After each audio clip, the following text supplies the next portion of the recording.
Hey everyone, welcome back to the channel. Please subscribe if you haven't already. A few people have told me that listening to these stories helps them fall asleep, so you can also share the video with any friends who have trouble sleeping. Our first story tonight follows Aquila, a young man who is known for playing the flute. After receiving a new flute from his father, he began seeing a mysterious woman near the woods. The more he played for her, the more distant and unwell he became. His mother eventually realized that he was being followed by Mohini. I hope you enjoy the video and sleep well tonight.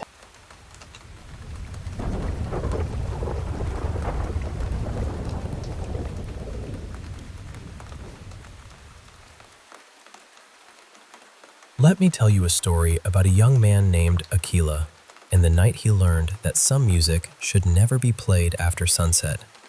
In Sri Lankan folklore, there is a spirit known as Mohini. They say she appears as a beautiful woman, often dressed in red, and waits for lonely men traveling after dark. Those who fall under her spell may lose their minds, become terribly ill, or simply disappear. Aquila had heard those stories before, of course, but like most young men in the village, he thought they were only tales told to frighten children. He was 23 years old, handsome, confident, and well-liked by almost everyone. Whenever something needed organizing in the village, Aquila was usually the first person people called. He had a natural way of leading others, but his greatest talent was music. He could play the flute beautifully. In the evenings, he often sat on a rocky hill behind his family's garden and played until the sunlight disappeared. The place was peaceful, but it stood dangerously close to a thick forest. Beyond the trees, partly hidden by vines and wild grass, there was also an old cemetery. One afternoon, Aquila's father, Kumaran, returned home carrying a silver flute. "Son, come and look at this," he said. "I met a traveler near the coast today. He had this flute with him, and the moment I saw it, I thought of you." Aquila held the instrument carefully. It was smooth, cold, and strangely beautiful. "This is perfect," he said. "I've never seen one like it." His mother, Nandani, looked at the flute with a little uncertainty. "Just don't take it to that rock after dark," she warned him. "Rain is coming, and nothing good wanders near the forest at dusk." Aquila laughed. "Mother, you worry too much." A few days later, his best friend called him. "Patum is finally home," Kusal said excitedly. "He's been overseas for nearly 3 years. We're having a small gathering this afternoon. You have to come." Aquila arrived at Kusal's house around noon. What began as a quiet reunion soon became a lively party. They ate, drank, sang old songs, and laughed about the foolish things they had done when they were younger. By the time Aquila returned home, evening was already approaching. He was unsteady on his feet, but the moment he saw the silver flute in his room, he felt an overwhelming desire to play it. He grabbed it and walked towards the rocky hill. "Where are you going?" his mother called after him. "I'm only going to try the new flute." "It's getting dark, Aquila." "I won't be long." "You say that every time," Nandani replied. "One day, you'll wish you had listened to me." But Aquila continued walking. He sat on the familiar rock and lifted the flute to his lips. The first note floated through the garden, across the cemetery, and into the forest. The sound was clearer than any flute he had played before. It seemed to travel between the trees, calling to something hidden deep inside them. Then Aquila heard footsteps, soft at first. One step, then another. They moved in rhythm with the music. Aquila stopped playing. The footsteps stopped too. He looked around, but there was no one there. The trees stood completely still. Not even the leaves moved. Suddenly feeling uneasy, he tucked the flute beneath his arm and hurried home. Just before he reached the garden, he glanced back. 2 pale eyes were watching him from between the trees. The following morning, Aquila woke with a terrible headache. He tried to ignore it, but the memory of those eyes followed him throughout the day. He needed to know what he had seen. So the next evening, he returned to the rocky hill. For nearly an hour, nothing happened. Aquila began to feel foolish. "It was only the drink," he whispered to himself. "My mind was playing tricks on me." He raised the flute again. This time, the footsteps returned almost immediately. They came closer and closer until someone appeared before him. She was dressed in a deep red sari. Silver anklets circled her feet, chiming softly whenever she moved. Her hair fell past her waist, and her eyes were an unnatural shade of blue. She was the most beautiful woman Aquila had ever seen. Without speaking, she began to dance. Her movements followed every note he played. When the music rose, she spun beneath the fading sky. When it softened, she moved towards him, smiling as though they had known each other for years. Aquila forgot the forest. He forgot the cemetery. He even forgot his mother waiting at home. Then a hand struck his shoulder. "Aquila!" He turned sharply and saw his mother standing behind him. "What are you doing out here?" she demanded. "Come home immediately." Aquila looked back towards the woman, but she had disappeared. For the first time in his life, he felt angry with his mother. A fierce, unfamiliar anger burned inside him.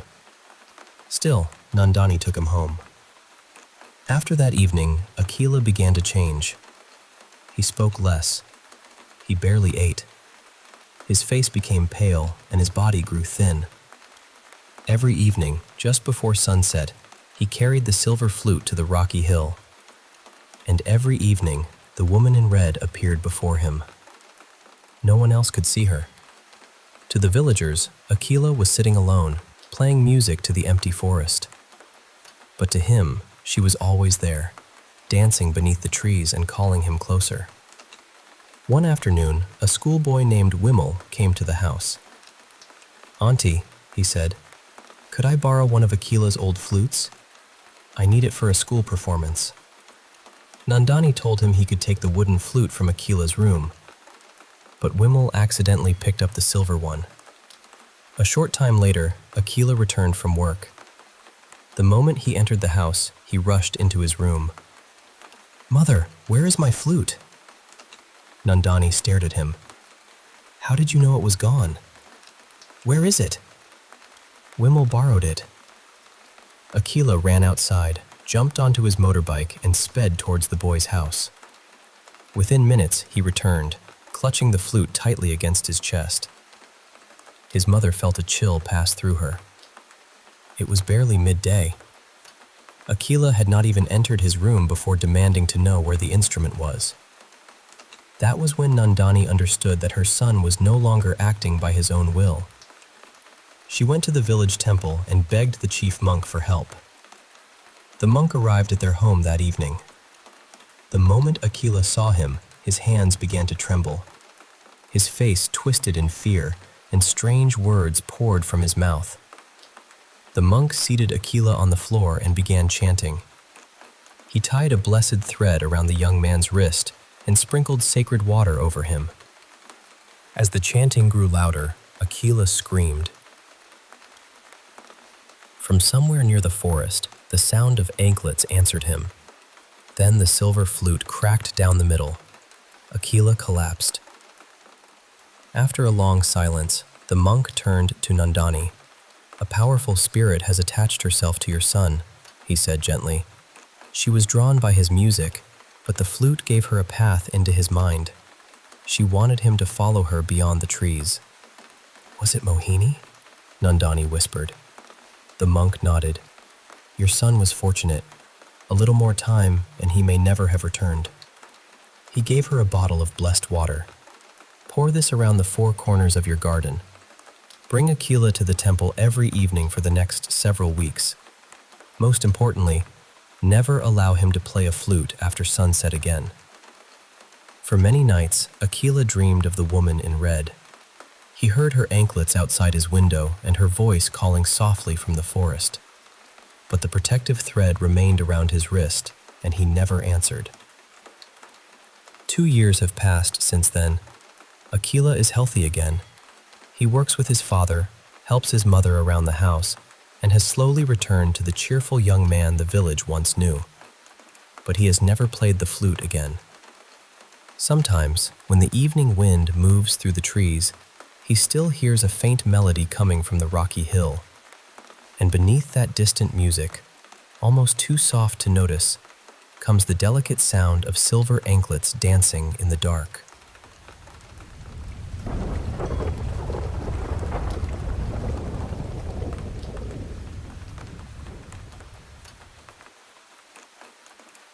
Hey there. I want to share some stories with you that have really stuck with me over the years. They're not the kind of tales you hear every day, but they've shaped how I see the world, especially when it comes to things we can't quite explain. So, lean in, and I'll take you through these moments that have lingered in my mind. Let's start with a story from my childhood. This one really changed the way I think about the world. I'm a pretty logical person by nature, always trying to find a reasonable explanation for everything. But this particular experience kind of challenged that in a big way. I was about 3 or 4 years old, just a little kid, sitting at the kitchen table with my brother. It was one of those typical weekday mornings. We were eating breakfast, the smell of toast and cereal filling the air, while my parents were bustling around getting ready for work. The house was calm, familiar, the kind of quiet that feels safe. Then, out of nowhere, this strange sound caught my attention. It was a faint, high-pitched whistle, almost like a little tune floating through the air. It wasn't loud, but it was persistent, and it had a kind of melody to it that was both curious and a little eerie. My mom paused what she was doing and started looking around, trying to figure out where the sound was coming from. The whistling didn't stop, and soon she found the source. It was coming from one of the kitchen cupboards. We had this old tin in there filled with birthday candles, and among them was a special candle, one of those novelty ones that whistles the tune of "Happy Birthday" when you light it. But here's the thing.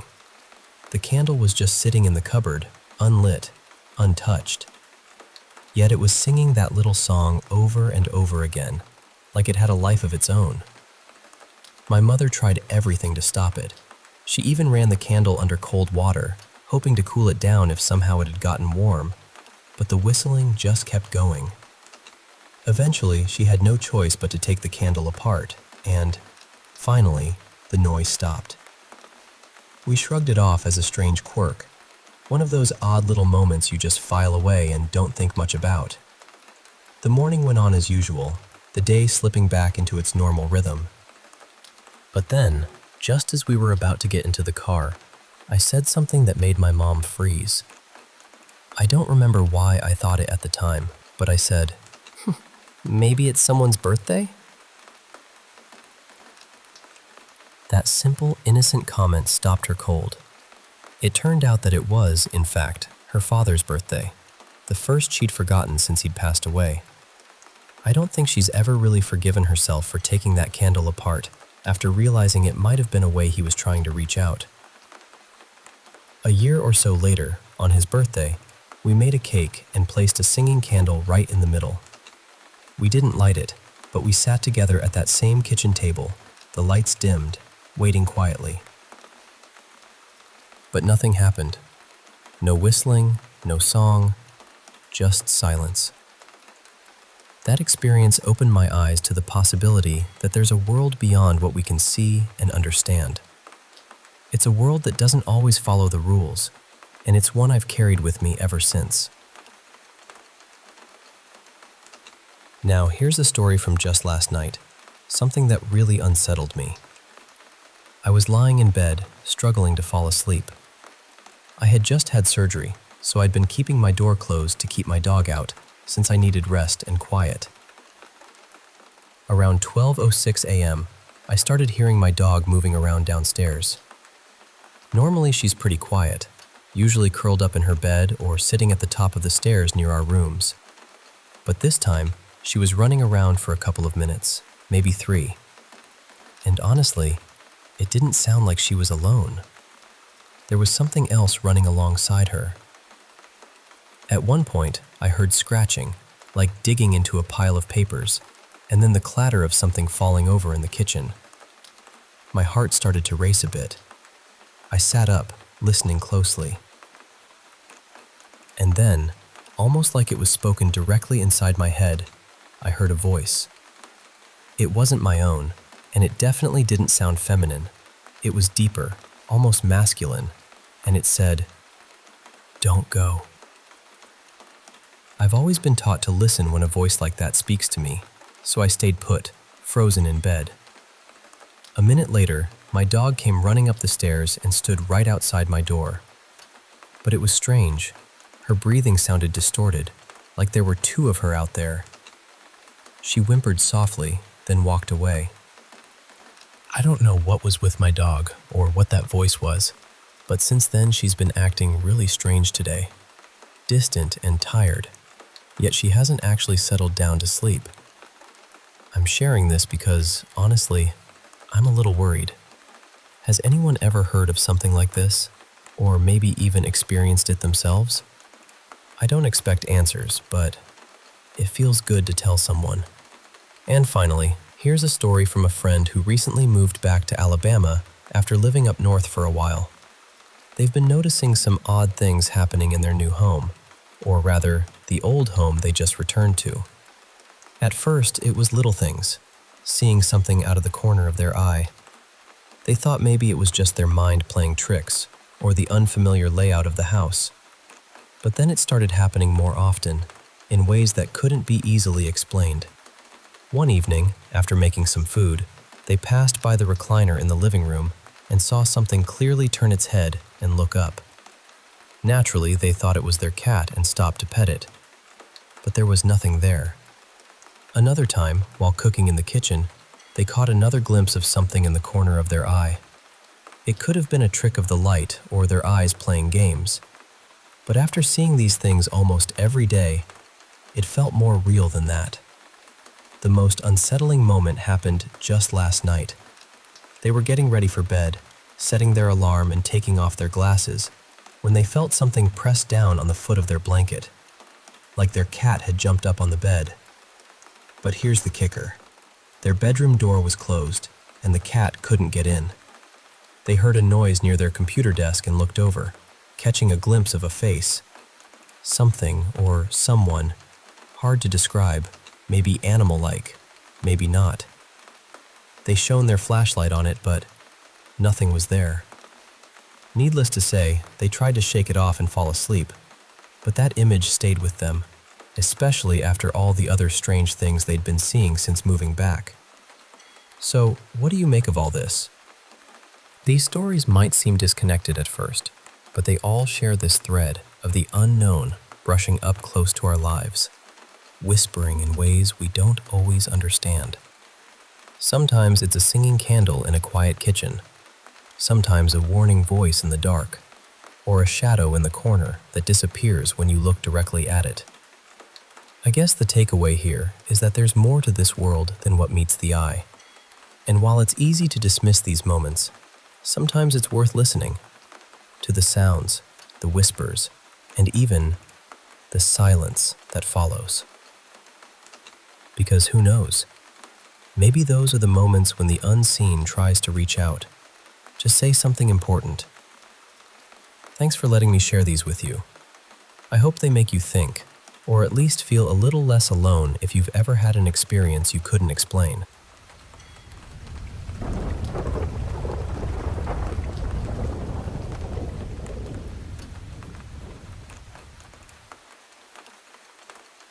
You know, back where I grew up, there's this legend, one that's been whispered about for generations.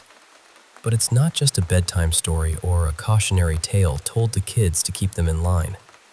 No, this one is different. It's about the Galipote. If you look it up, you'll find something like this. To become a Galipote, one must make a pact with the devil, selling their soul for the power to transform into another form. Sometimes, a witch doctor can help a person become this creature. But the thing is, it's not just some spooky story to scare children. It's a warning, a real warning for those who travel alone or in pairs, for those kind souls who pick up strangers on the road, or just anyone lucky or unlucky enough to cross paths with one of these beings. I was about 10 years old when something happened that changed everything for me.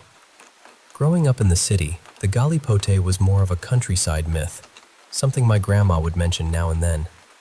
She used to say things like, "Did you hear that chicken clucking? That's a Galipote. It's past 6 in the evening and they're supposed to be asleep by now." At the time, I didn't really believe it. I thought it was just her way of keeping us alert or entertained. But then, at the end of 2009, something strange happened. My cousin, let's call him Andres, he just disappeared. He was the kind of kid who got into trouble, always sneaking around, stealing, getting involved with the wrong crowd. So, honestly, none of us were too surprised when he vanished. 2 months later, in February, our family gathered at another cousin's house. Everyone was talking about Andres. The last time anyone saw him was just a couple of blocks from where we were. It was around 1 a.m., and the younger cousins were watching a horror movie. Can't recall which one, but it was some scary flick. My older cousin, who was 16 at the time, and I decided to sneak away from the noise and join the adults who had stepped outside for some fresh air and gossip. We settled on the porch, which was on a little hill, surrounded by the soft hum of the city night. There was my aunt, grandma, my aunt's cousin and her husband, a couple of their neighbors, and us.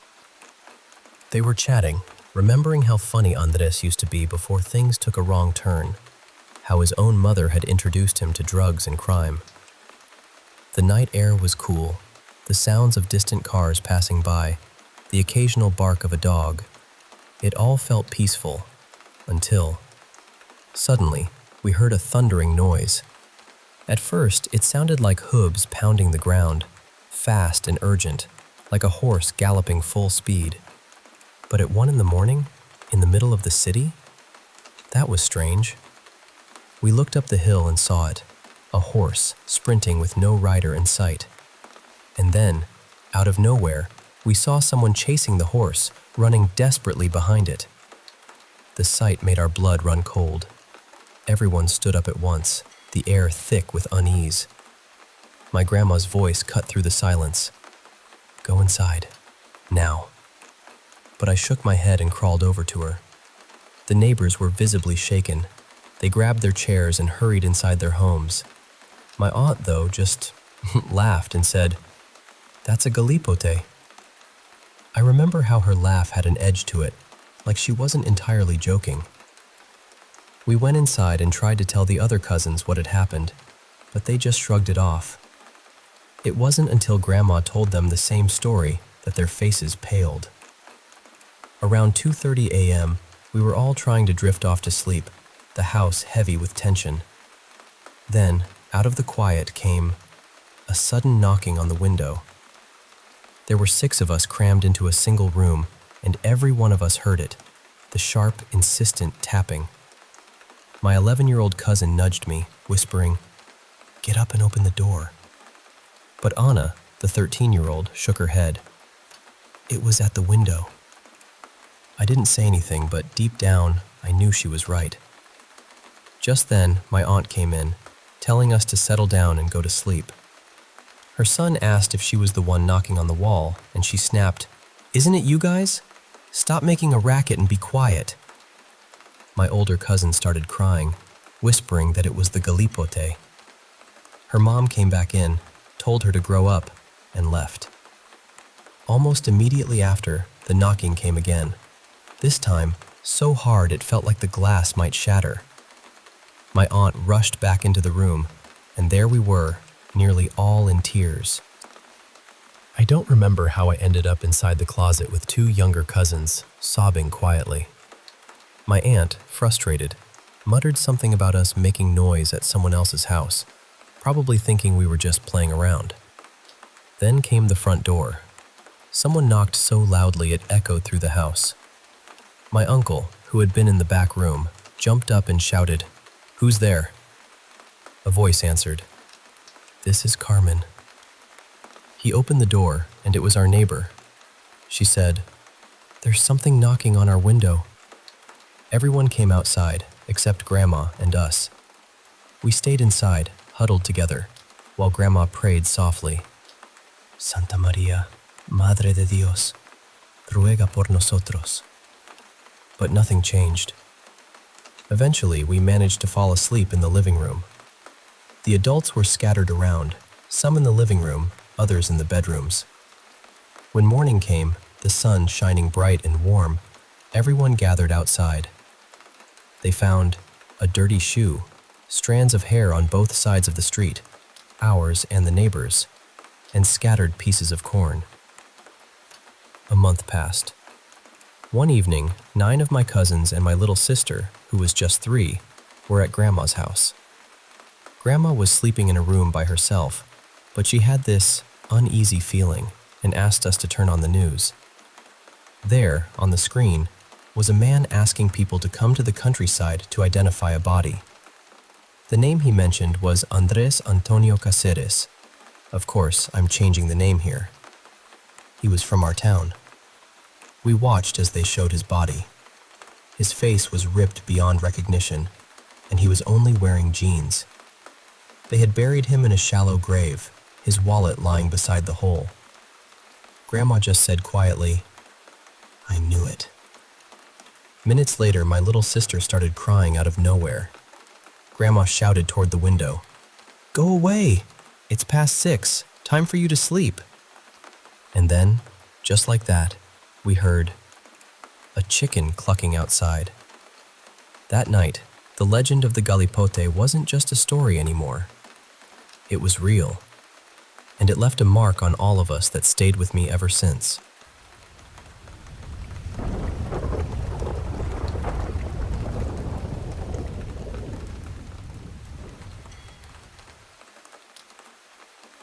Hey, I wanted to share something pretty eerie that's been happening in my family's house. It all started about 6 months ago when my mom began working a really early shift at this new company. She works from 4 a.m. until noon. Since she doesn't have a driver's license, I have to drive her there at 3:25 in the morning. Yeah, it's brutal waking up that early, but that's the routine now. So, 4 months ago, I was going through a rough patch and couldn't sleep at all. You know that restless feeling when your mind just won't shut off? But I have this rule. I don't use my phone when I can't sleep. I just lie there, eyes wide open, counting the minutes.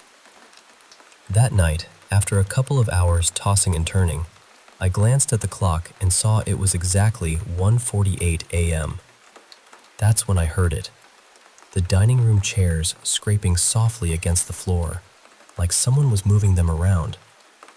Naturally, I thought my mom must have gotten up to grab a midnight snack. So I swung open my bedroom door. Our room is right next to the kitchen, and looked out, expecting to see her. But there was no one there. The kitchen was empty, silent, except for the faint hum of the fridge. I closed the door slowly, heart pounding a little, and crawled back into bed. In my half-asleep state, I joked to myself, "Must be a demon or something," and surprisingly, I drifted off almost immediately. Fast forward to 3:05 a.m., my alarm blaring me awake. I dragged myself into the kitchen, poured a strong cup of coffee, and my mom came out of her room ready to leave. I was still feeling foggy, so I barely registered her usual morning grumbles about the dishes and the mess in the kitchen. But then she said something that caught me off guard. "Couldn't you sleep last night? Next time you have tea, try not to make so much noise." I was too tired to respond, just nodded and sipped my coffee. I dropped her off at work and went back home, completely exhausted. I fell asleep and honestly forgot about the whole thing. Later that day, around 12:35 p.m., we were driving back when I finally asked my mom about that comment. She repeated the whole thing, the bickering about noise, and then something else. "Oh, and also, stop making so much noise when you take your tea to your room." I told her about hearing the chairs moving and how I thought it was her getting up, but we didn't say much else. It was strange, but we shrugged it off. We decided to tell my grandma about it. She suggested, Look around the house. Maybe you guys brought something in, like an object that might be causing this. We're not the religious type, so we don't use any charms or anything, but we did find this little cross a friend had given my sister a while back. We tossed it out and tried to forget the whole thing. When about 2 weeks ago, my sister, grandma, and I went out of the country, leaving my mom alone at home. Around 3 a.m., she texted me, asking if I was awake. I was, so I called her immediately. Her voice was shaky as she said, "I hear something in your sister's room." I got chills just hearing that. We live on the second floor, so for her to hear something in that room was unsettling. I asked her what the noise was like, and she said it sounded like footsteps in the kitchen downstairs. I told her to call 911. Maybe someone had broken in, but she asked me to check the security cameras first. I opened the app, scanning every angle. All the doors were locked, no cars outside, and no one was in the shop beneath us since it closes at 8 p.m. My mom mustered up some courage and went out to check. Of course, nothing was there. She ran back to her room and started praying quietly. Eventually, we both fell asleep, though I know she was scared. She even asked my cousin to stay with her for the next week. 3 days later, my cousin told my mom she couldn't stay anymore. So my mom said she'd sleep in my room instead since it's the smallest. I realized that might have been a mistake because, well, I'm kind of the person who's seen more weird stuff than anyone else in the family. At 4 a.m., my mom called me, her voice trembling. She said, "I heard something in your closet, then by the right side of the bed, like someone was knocking." I told her to pray out loud, to try and push whatever it was away. She did, and thankfully, she managed to fall asleep a little later. I got back home by myself this past Thursday, and the first thing I did was crash for a nap. Around 9 p.m., I woke up hungry and headed to the kitchen. As I opened the fridge, I caught sight of a shadow standing near the bathroom door. That bathroom is the same spot where my sister and I once saw something strange, something we've talked about before. I froze, my heart thumping so loud I thought it would burst. I started praying quietly, hoping it would vanish. Just then, my mom came out of her room and said softly, "You saw something, right?" And honestly, I'm scared. We both are. So yeah, whatever it is, it's definitely back.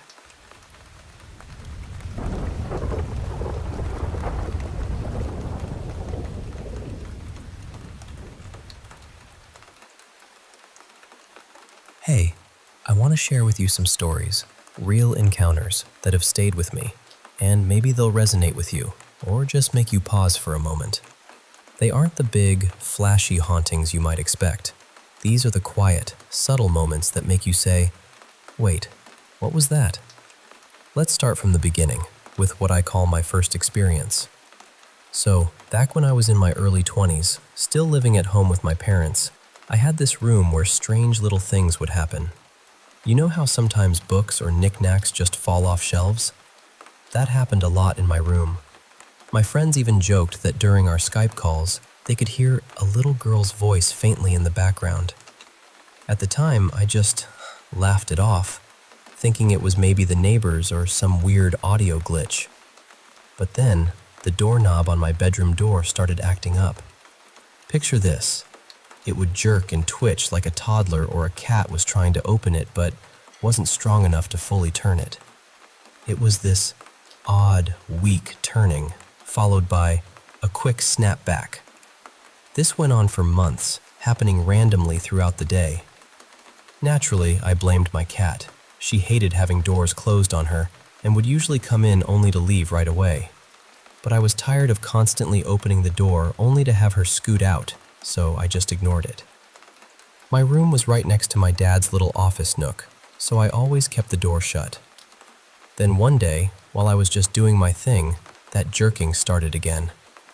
This time, I didn't brush it off. Soon after, I heard my dad get up, open my door, and look around with this puzzled expression. He said, thought maybe there was a cat stuck in here." He'd heard the doorknob too, and confirmed it wasn't coming from the other side, so not the cat. That's when I started to consider things I'd never really believed in before. I talked with my best friend about it, and she suggested maybe I should get the house cleansed.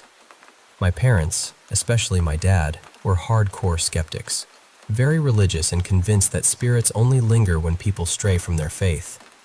But she said, if nothing felt malicious, maybe I could just ask it to stop. So the next time the doorknob jerked, I looked at it, took a deep breath, and said firmly, "Could you please stop?" And just like that, it stopped. Never happened again.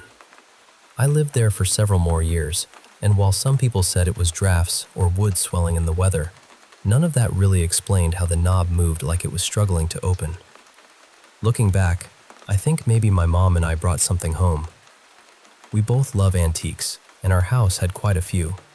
Without getting into all the details, because that could be a whole other story, I feel like that was the start of a presence that followed us, even into the next home, eventually turning my skeptical parents into believers. All right, now on to another story from a different time and place. This one happened in a house that was brand new when we moved in, only about 6.5 years ago. I've been on edge ever since a non-paranormal scare about 4.5 years ago, so maybe that's why I noticed these things more. Doors I'd shut would be open later, footsteps on floors above me when I was alone downstairs with the dogs, little things. But the one that really got me was late one night. We had 2 dogs, Harper, the younger one, about a year old, and Ramses, the older one, who was around 10. We had this dog doorbell system to help train Harper. It was these little buttons attached to the bottom of the back door and the garage door, and a receiver plugged into an outlet inside. When the dog pressed the button, it would ring like a doorbell, and we'd know she needed outside. One night, at 3 a.m., the bell rang. Everyone was asleep. At first, I thought maybe Harper woke up and needed out, but she was locked in her crate, wide awake but trapped inside. Ramses was sound asleep upstairs in my room, and my brother and I were both asleep too. The bell woke my parents, and my dad was ready to call 911, thinking maybe someone had broken in and accidentally set off the bell. But no one was there. The doorbell doesn't use batteries, so it wasn't a low battery warning, and nothing else plugged into that outlet was acting strange. It would take more than a breeze to make it go off like that. So the only explanation? Someone, or something, pressed it. We've never been able to explain it, and we unplugged the system after that night. Now, I want to share a collection of experiences from a friend, someone who's seen things that remain a mystery even to them. Starting with a memory from when they were just a child, about 4 years old. They were playing in the backyard with their cousin, and their mom suddenly looked alarmed, telling the kids to stay put because someone was in the house. Of course, the kids didn't listen and followed her inside. No one was there, but they heard noises upstairs. Rushing up, they caught a picture frame crashing to the floor, glass shards everywhere. Their mom said she saw their grandma in the window. That very night, the family received a call confirming the grandma's death. Then, there was something even more chilling. A black, translucent arm passing through a wall while chatting online with a friend. The friend seemed used to it, saying he'd seen similar things before. For my friend, it was terrifying and inexplicable. There was also a glove that disappeared only to reappear exactly where it had been left. A dream where a grandpa said goodbye moments before he passed, and even the unsettling feeling of being punched while alone in a remote swamp. One time, their trash can lid swung wildly and even flipped over, right in their line of sight. No animals or obvious causes around. Lastly, let me tell you about a recent experience from my sister and me in our new house. When we first moved upstairs, there was this brand new toilet paper holder in the bathroom, still in its packaging. It played Christmas carols when you pulled the paper. We thought it was cute and set it up in the bathroom we shared. All day, it didn't play a single note, so we assumed it was broken. But at around 3 a.m., of course, It started playing Jingle Bells. The three of us on a video call froze. Nobody was in the bathroom, our parents were asleep, and my sister and I were together in my room. It stopped, then started again. Our friend on the call was freaked out and begged me to check it. I went in, and the music stopped immediately. I broke the holder in half and threw it outside. The next day, I found the holder, fully intact, sitting in the middle of the living room. I broke it again and tossed it out, never to see it again. Then, the very next day, I heard loud bangs outside my door. I thought my sister was making noise in her room, so I ignored it at first. But after 2 more bangs, I went in to ask what she was doing. She looked at me confused and said she thought it was me. Our parents were asleep, and we double-checked. The night after, I was in the bathroom when I heard someone come out of a room, shut the door, go downstairs, open and close cupboards, and then come back up and enter a room. It was around 1 a.m., and only my sister and I were awake. The footsteps were lighter than hers. After I finished, I asked her what she went downstairs for, and again, she said she thought it was me. But the most terrifying moment came when my sister and I went upstairs to her room. We were only there for about 5 seconds. When we stepped back out, 2 black handprints were on the wall, much bigger than ours or our mom's, but smaller than my dad's. We asked our parents, and they had no clue. These prints weren't there just seconds before we'd gone into her room. We called our cousins on video to show them. My sister touched the prints. Nothing. I touched them, and black ink smeared all over my hand. But there was no ink on the wall, just on my hand. 3 people watched it happen: my sister, my cousin, and his girlfriend. I washed my hands, came back, and touched the prints again. Nothing. I'm not too worried about the earlier incidents, but those handprints? They still haunt me a little.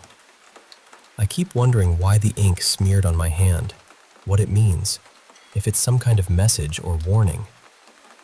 It happened 2 years ago, and even now, it lingers in my mind. So these are just a few stories, whispers and shadows from the edges of reality. Maybe they're coincidences, maybe not. But I hope they make you think about the things that go bump in the night, the little moments that don't quite add up, and the unseen presence that might just be watching, waiting, or trying to say something.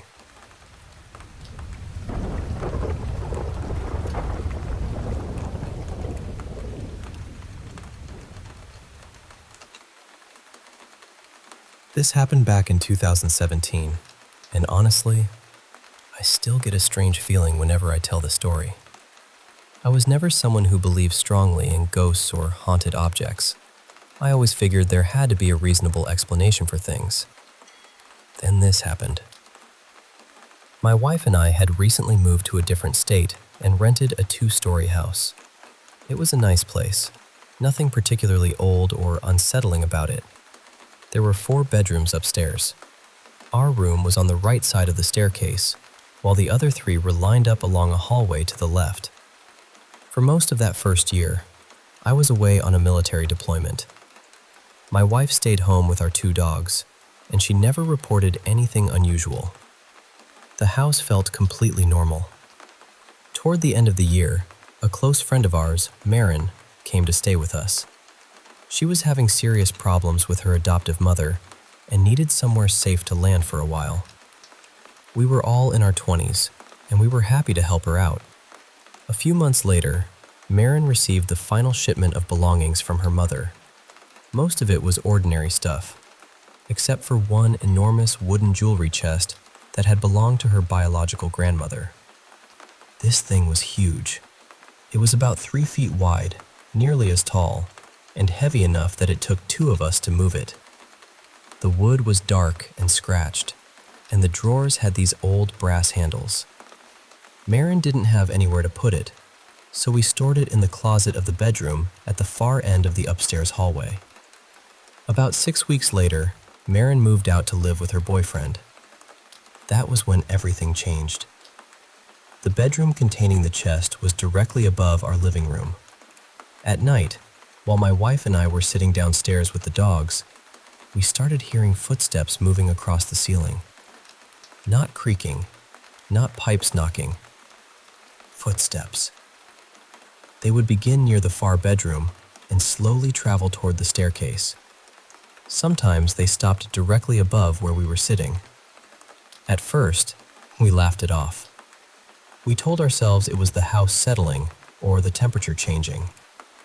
But it began happening almost every night, and the footsteps became heavier and more deliberate. The dogs noticed it too. They refused to walk down that hallway. They would stand near the top of the stairs, stare toward the far bedroom, and completely freeze. Then, without warning, they would turn around and sprint into our room.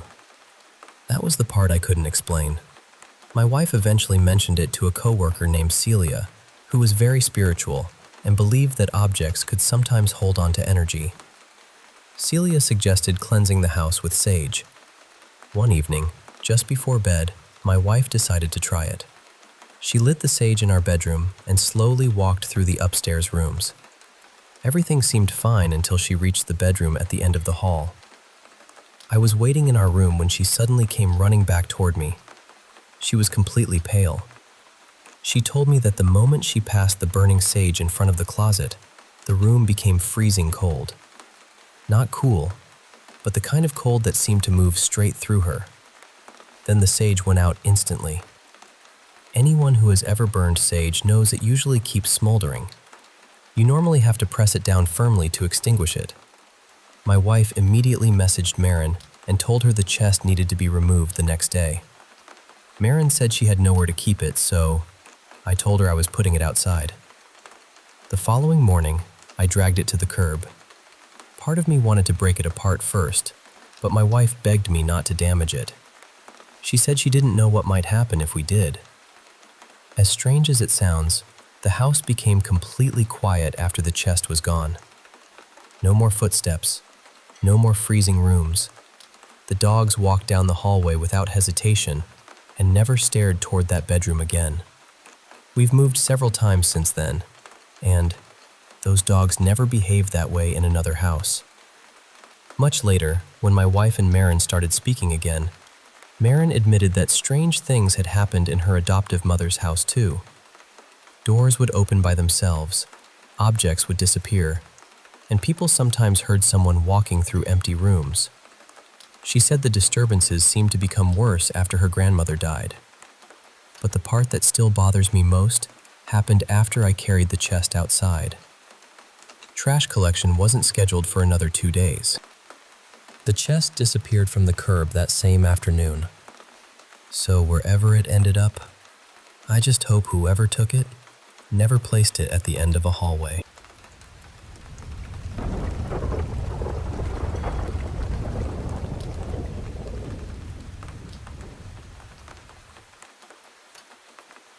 My husband and I have been together for nearly 4 years now, and one of the strangest things that ever bonded us was a nightmare we both had on the same night. In the dream, there was a woman standing outside our front door. She looked like she had been pulled from deep water. She wore a long white dress, and her dark brown hair was soaking wet, hanging across her face. She kept pounding on the door. Then, somehow, she lifted the bottom of the door just enough to look underneath it. She slowly tilted her head and gave us the most unnatural smile I have ever seen. That was when we both woke up. At first, we tried to laugh it off, but not long afterward, things started happening while we were awake. One evening, my husband and I were brushing our teeth after taking a hot shower when I heard footsteps coming down the stairs. The moment I heard them, I felt this awful certainty in my stomach. I already knew who it was. I looked through the doorway and saw the bottom of a white dress moving past the hall. I immediately locked us inside the bathroom.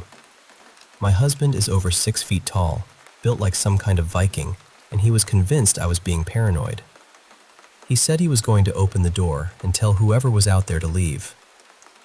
but when he grabbed the handle, he pulled his hand back. The metal was so cold that it had almost stuck to his skin. The whole bathroom was still warm and steamy, so there was no reason for it to feel like that. That was when he stopped teasing me. We cleansed the house, burned herbs, said our prayers, and placed protective items around the doors and windows. For a while, things became quiet. Then one afternoon, my husband called me from work. His voice sounded completely different, almost hollow. He told me he had walked past one of the conference rooms and seen the woman standing in the far corner. The room was dark. She was just standing there in her white dress, watching him. We went back to the spiritual practices we had grown up with. My family taught me certain traditions for protection, and my husband has his own Nordic beliefs and rituals. Whatever we did seemed to help, at least for a while. Several months ago, we moved into a newly built apartment with our closest friend. We thought a fresh home might mean a fresh start.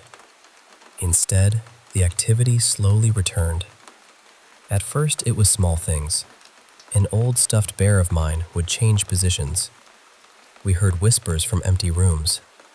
Sometimes a voice would call one of our names and sound exactly like another person in the apartment. Doors slammed without any open windows. None of that frightened me too badly. I had experienced strange things before, and I knew how to live around them. Then we started seeing shadows. They would dart across the hallway, moving from our roommate's bedroom toward his bathroom, then disappearing near our room. After that came the knocking.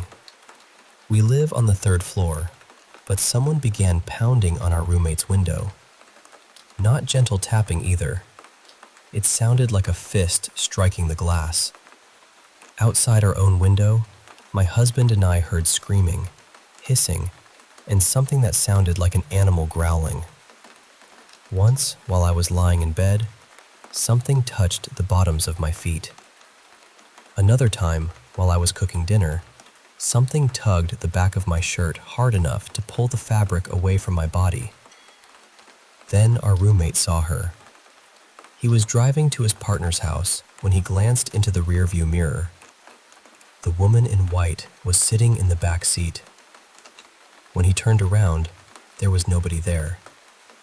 That was when everything became much worse. One night, I went for a drive to clear my head. Another car and I approached a crosswalk at the same time. The road was almost completely dark, so we both slowed down. A woman in a white dress suddenly ran across the street. She stopped just beyond the reach of my headlights. Then she turned toward me and started sprinting directly at my car. I hit the gas and drove home as fast as I safely could. When I pulled into my parking space, I looked across the lot and saw an extremely tall figure standing in the field. I could not tell whether it was a man. Its proportions looked wrong, almost stretched. Since then, we have seen it standing on the hill several times. A few nights ago, it waved at her roommate. Then came the morning that finally made me realize we were dealing with something more dangerous than a haunting. The night before, all 3 of us had been sitting outside when we noticed something strange near the tree line. There was a huge dead bush where none of us remembered seeing one before. It stood alone at the edge of the forest, twisted and black. We started joking about what it could be, and without thinking, I said the name of a creature I had been taught never to speak about. I had never said that word aloud in my life. The moment it left my mouth, all 3 of us became silent.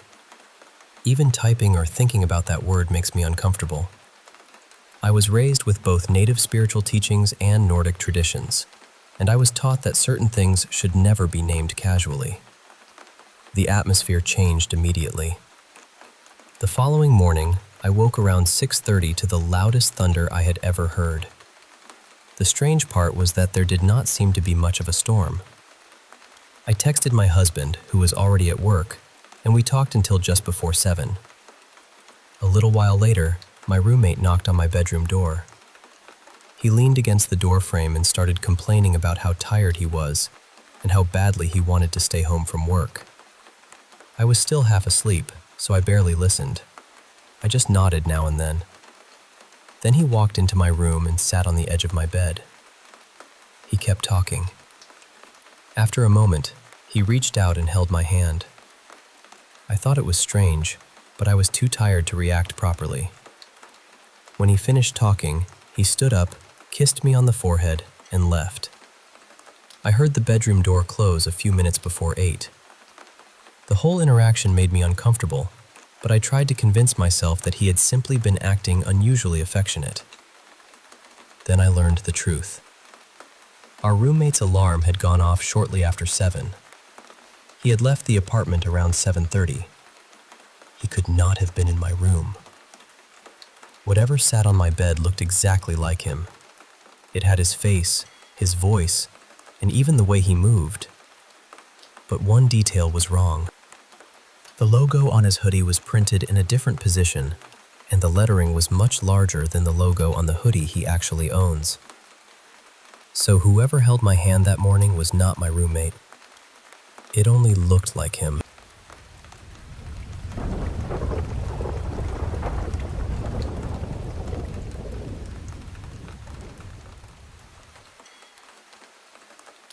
I've wanted to tell someone about this for a while, because the second floor of my building has always felt different.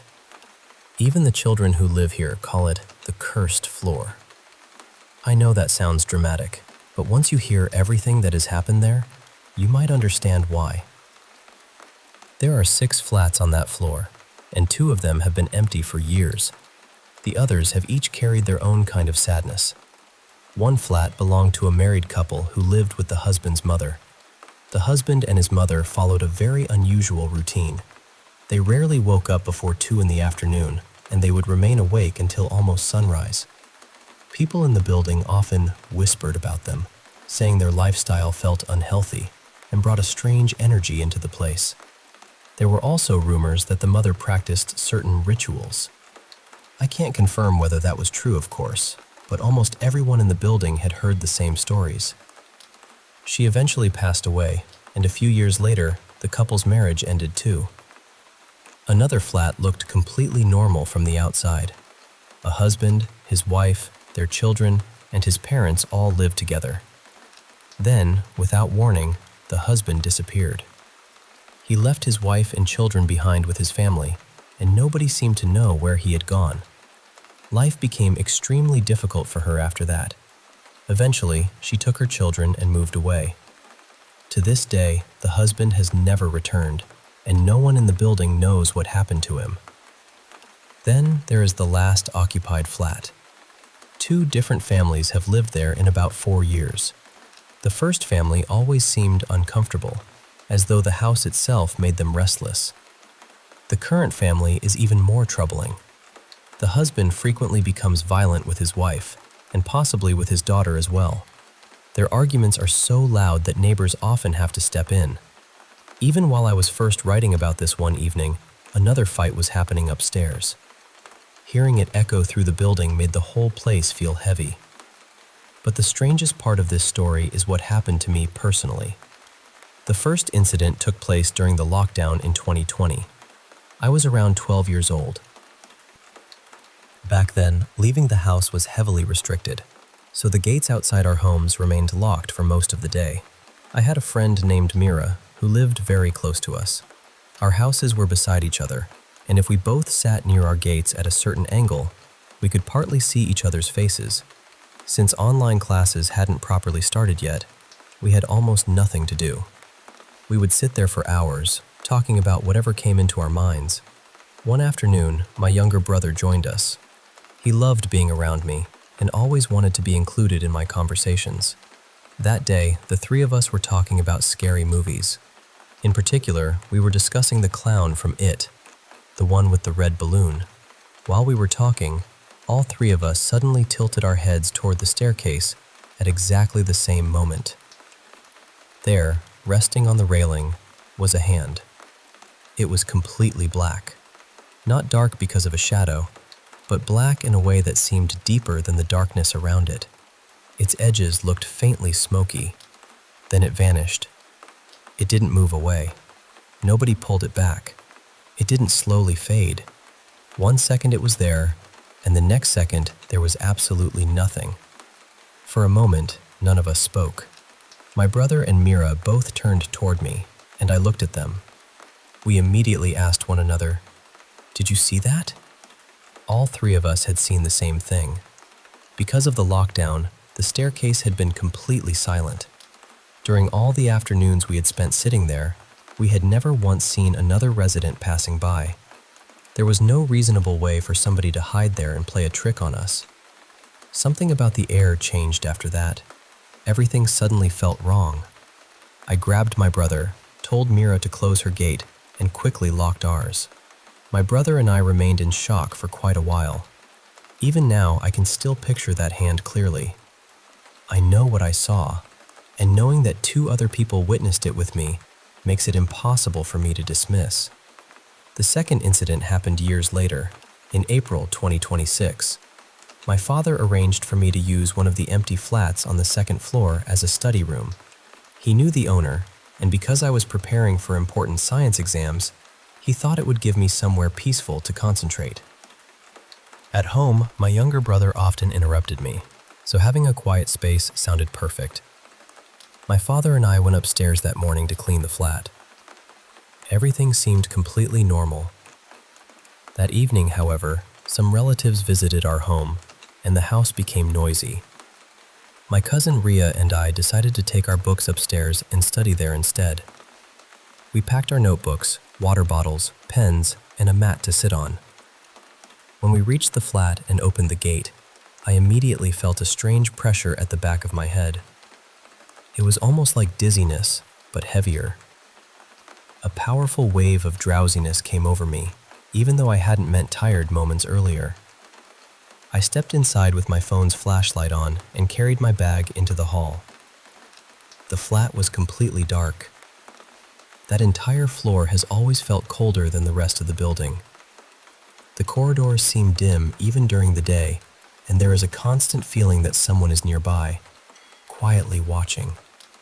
The empty flat carried that same feeling, only much more strongly. After putting my bag down, I walked toward the main electrical switch. That was when the dizziness became overwhelming. I suddenly felt as though I might collapse. I had to grab the wall to keep myself balanced. The room felt cold, still, and unbearably heavy. I couldn't explain exactly what was wrong, but every part of me was telling me that we should not stay there. I returned to my cousin, and for a few moments, there was an uncomfortable silence between us. Finally, I told her, "Something feels strange in here." She looked at me and said she had been feeling exactly the same thing since we entered. That frightened me more than the sensation itself. I called my best friend and explained what was happening. I'm not usually someone who panics over ghost stories, so part of me wanted to stay and prove there was a normal explanation. My cousin, however, was visibly scared. Both she and my friend insisted that we leave. So we packed everything and went back downstairs. I understand that a house left closed for years can smell stale or feel uncomfortable. But my father and I had been inside that same flat only a few hours earlier, and nothing unusual had happened. That evening, the atmosphere felt completely different. Those are the most unsettling experiences I have ever had. Maybe every event has a logical explanation. Maybe the stories about the families are simply painful coincidences. But when you combine those stories with the empty flats, the cold corridors, the black hand, and the feeling my cousin and I experienced, it becomes difficult not to wonder whether something is lingering on that floor. Perhaps the children are exaggerating when they call it cursed. Still, whenever I pass the second floor staircase, I never look at the railing for too long.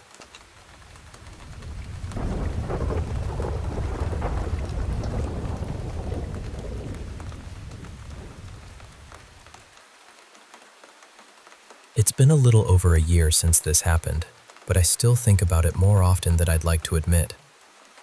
At the time, my closest friend and I were staying at my family's old house. The place sat at the bottom of a steep gravel path, surrounded by thick woods on nearly every side. It felt peaceful during the day, but at night, everything beyond the porch light seemed impossibly dark. One night, sometime after 3 in the morning, we were trying to sneak back inside after going out without permission. We were halfway down the path when my friend suddenly stopped. She reached for my arm and whispered for me not to move. At first, I thought someone had caught us. Then I followed her gaze, or at least where I thought she was looking, and glanced toward the small storage shed behind the house. There was someone standing near it.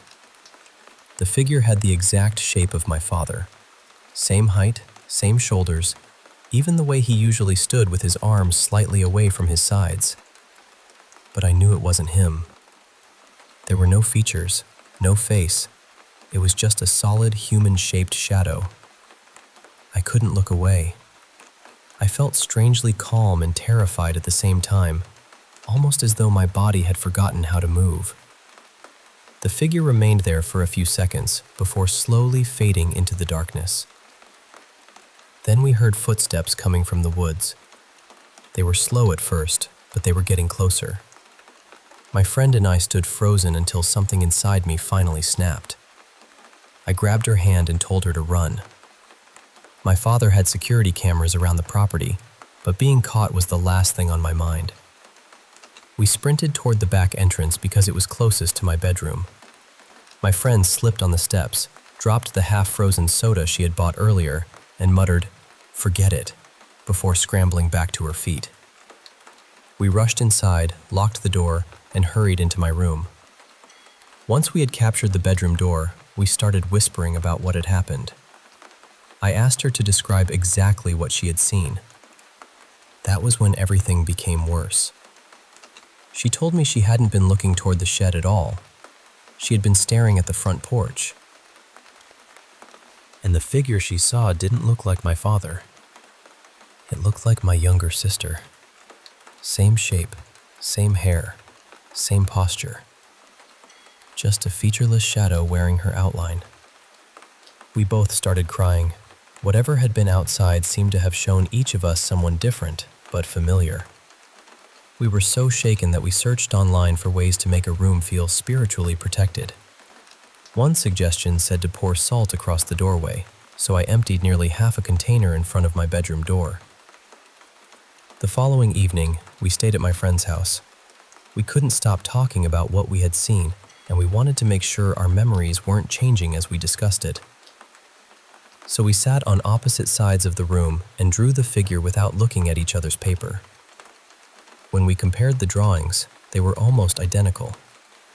We had both drawn the same narrow body, the same unnatural edges, and the same empty space where a face should have been.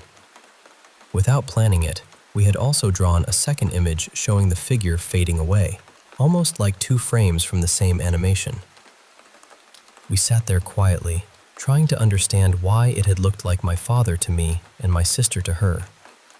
Then I said, almost as a joke, "What if it was some kind of mimic?" The moment I said the word, my phone lit up. A voice began reading a definition of a mimic aloud. I hadn't asked it anything. I didn't even have the voice assistant fully activated on that phone. My friend stared at me, and I stared back at her. Neither of us touched the screen. Months later, my family moved away from that house. I never felt threatened while I was inside, but whenever I stepped outdoors after dark, I always had the feeling that something was watching from just beyond the trees. Even someone I dated experienced something strange there. One night, he waited in his car while I went inside to pack a bag. When I finally came out, he looked completely shaken. He told me that, a few minutes earlier, he had seen me run past the front of his car and disappear around the side of the house. But I had been inside the entire time. He didn't want to wait for an explanation. He just looked at me and said, "Get in. We need to leave right now."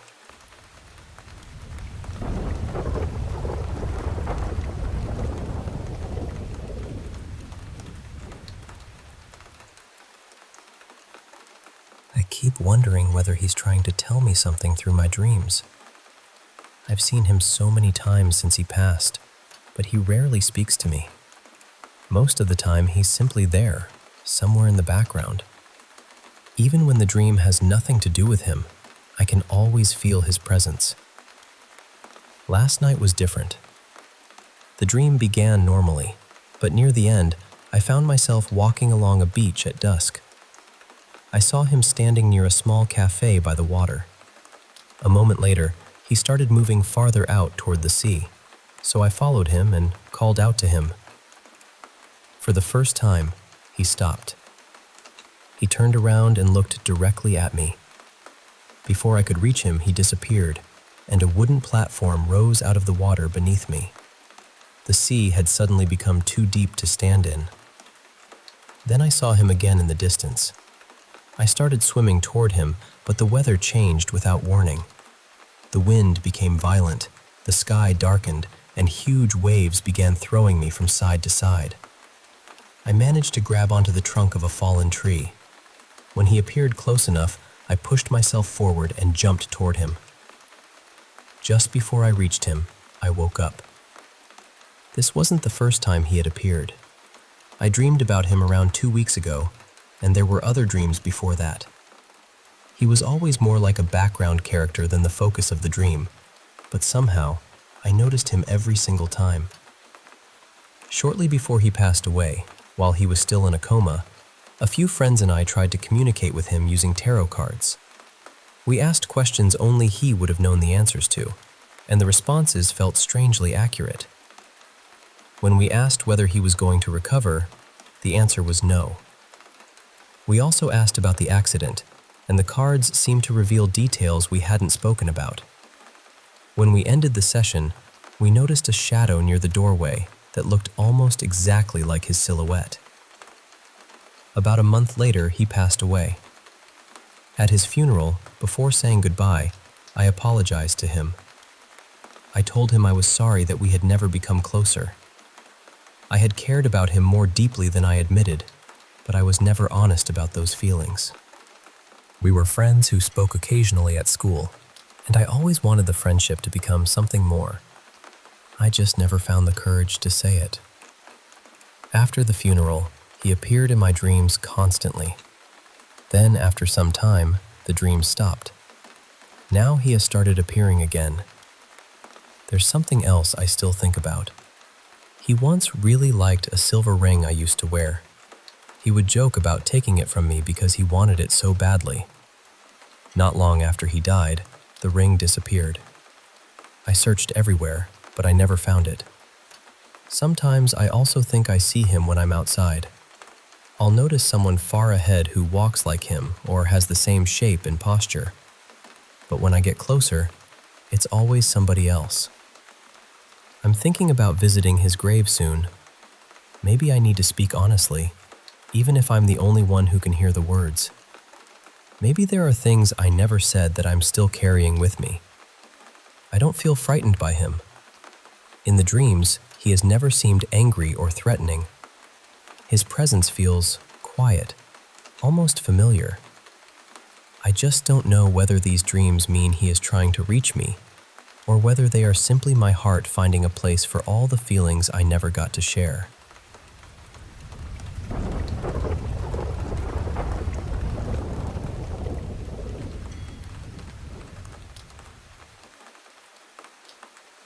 Hey, I want to share a story from my childhood about a school I went to that had this really eerie reputation, and honestly, it still sends chills down my spine when I think about it. The school was built way back, around the 1910s, and it was known throughout the town for being haunted. Now, the real heart of the story starts in the mid-1950s, when a terrible fire tore through the building. It wasn't just any fire, it completely destroyed the entire top floor, and sadly, many children lost their lives that day. After that tragedy, they rebuilt the school, but left off the top floor, so it became a 2-story building instead. And underneath, there was this creepy, dark basement that no one really liked to go near. I have a few stories I want to tell you about what I experienced there. First off, Just walking around the school, especially by myself, always gave me this feeling like someone or something was watching me. It was this heavy, unsettling feeling that never really went away. One of the most unsettling parts was this long staircase wall plastered with paintings of children. These paintings stretched across 3 flights of stairs, and they were made by students who had been there before me. Now here's the weird thing. Every time my friends and I passed by those paintings, we'd notice something new had appeared. Like one day a soccer ball would be there, and the next day it vanished. Or a girl in one painting would suddenly be holding a flower that hadn't been there before. We got so curious that one day we started taking notes. Remember, this was before phones, so no pictures. And one detail stood out. There was a girl in the paintings who was smiling and looking to the right at her friends, holding a flower. But the very next day, when we looked again, she wasn't smiling anymore and was staring straight at us with this cold, empty expression. That moment, that staircase became a place we all agreed to avoid completely. It was too unnerving. Then there was the boiler room. You could only peek inside through a small window because we were never allowed in there. But during recess, when we'd be playing near the back of the school, sometimes we'd catch these white, ghostly shapes darting inside the boiler room. We'd rush over to the window to see what it was, but there'd be nothing there. Naturally, being kids, our curiosity got the better of us. One day, during an after-school event, we snuck over to the boiler room door. Our parents were busy in the gymnasium nearby, so we thought we might be brave enough to try opening it. We turned the knob, but it was locked. So we knocked 3 times, just to see what would happen. And then, get this, we heard 3 knocks back, right on the other side of the door. The doorknob started rattling like someone was trying to open it from inside. We didn't stick around to find out more. We bolted back to the gym, hearts pounding, and didn't look back. That moment is etched in my memory like it happened yesterday. But the craziest thing happened one day when I was peeking into the boiler room alone. I saw this huge pipe running into the wall, disappearing into what looked like a dark abyss. Right at the edge of the pipe, I saw the body of a girl, just lying there, motionless, like she was dead. I called my friends to come see, but by the time they got to the window, the figure had vanished. After that, for weeks, I had this nightmare over and over. It was always the same girl, a shadowy figure with long black hair, pale skin, begging me for help in her silent, desperate way. Every time I tried to ask her what she needed, the dream would just end, leaving me feeling cold and helpless. It was the creepiest thing I've ever experienced. There's one more story I heard from the night janitors.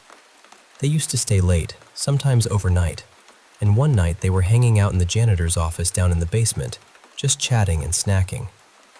Suddenly, they started hearing kids laughing, at first faint, but then growing louder. They heard multiple children, laughter bouncing off the walls, balls bouncing, footsteps running through the hallways. They followed the sounds to the gymnasium, but the moment they stepped inside, everything went silent. The only thing there was a single ball sitting in the middle of the floor. Then, as if by its own will, the ball rolled right up to them. No kids in sight, just that ball. Eventually, the school was torn down. They demolished the old building and built houses on the land. But the stories, the feelings, and those echoes of the past still linger for me. Sometimes I wonder if the spirits there found peace, or if they're still watching. So, what do you think? Was it all just in my head, or something more? I swear, every moment was real, and it's a part of me I'll never forget.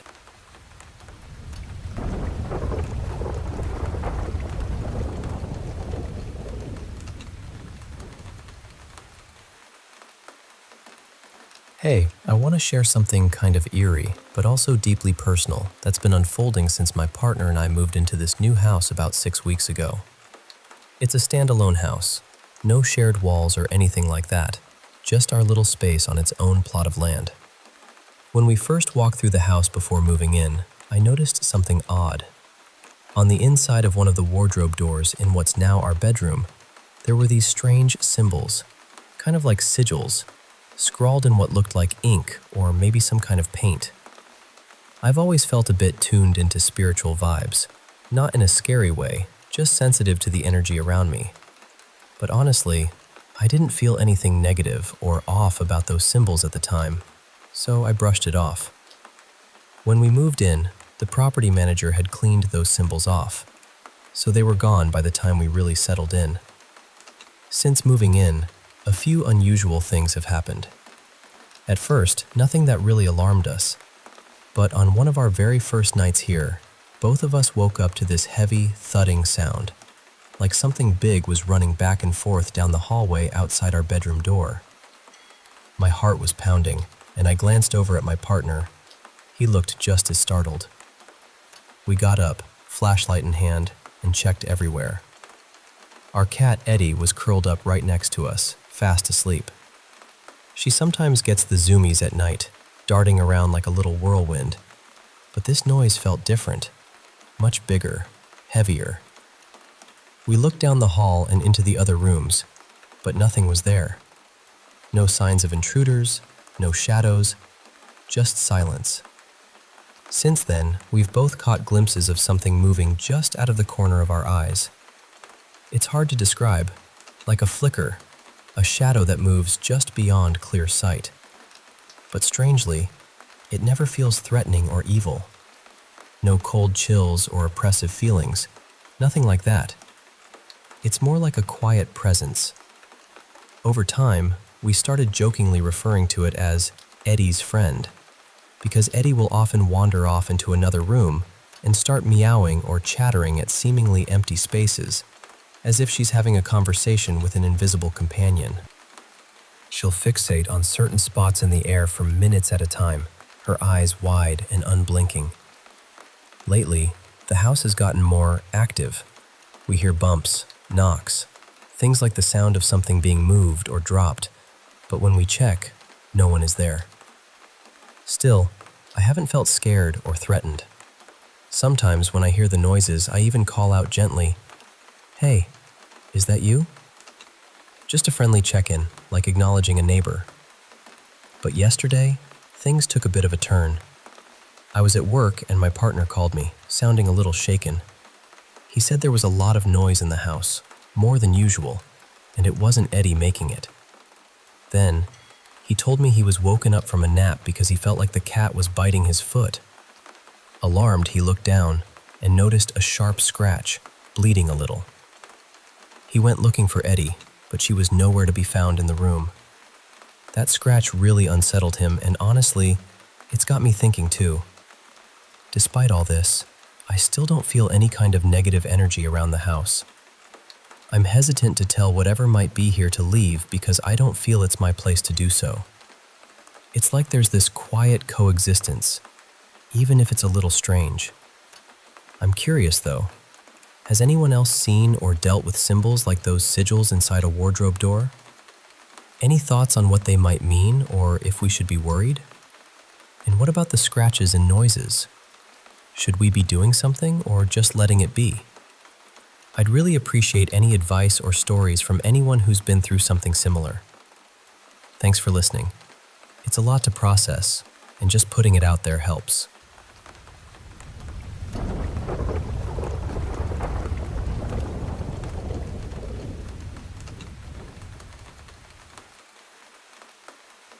Hey, I want to share something that happened to me just a few hours ago, and honestly, I'm still trying to wrap my head around it. So, I work in this retirement home, and part of my daily duties involves hauling a cart full of dirty laundry down to the basement. Now, this basement isn't just a regular storage area, it's got a bunch of rooms, including a temporary morgue right across from the elevator. I've been working here for quite some time, and that morgue has always been locked tight.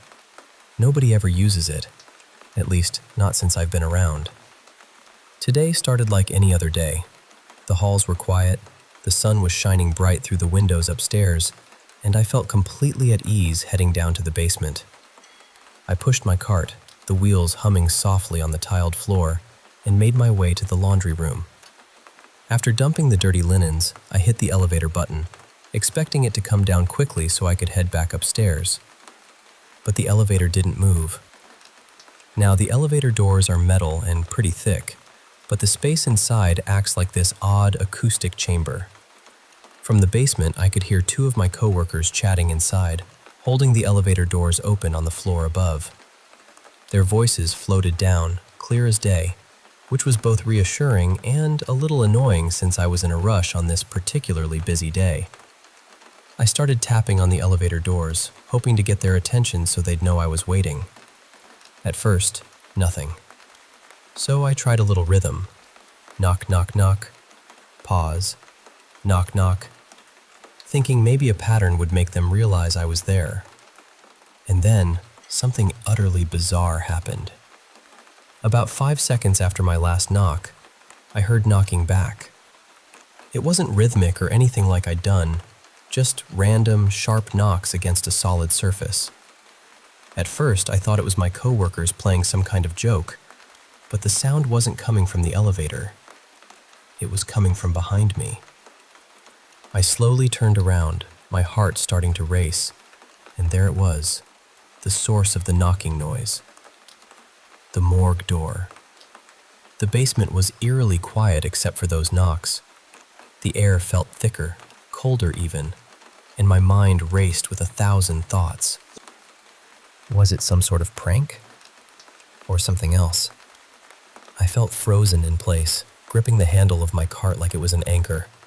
Every instinct screamed at me to drop everything and run straight up the stairs, but just then, the elevator finally began its slow descent.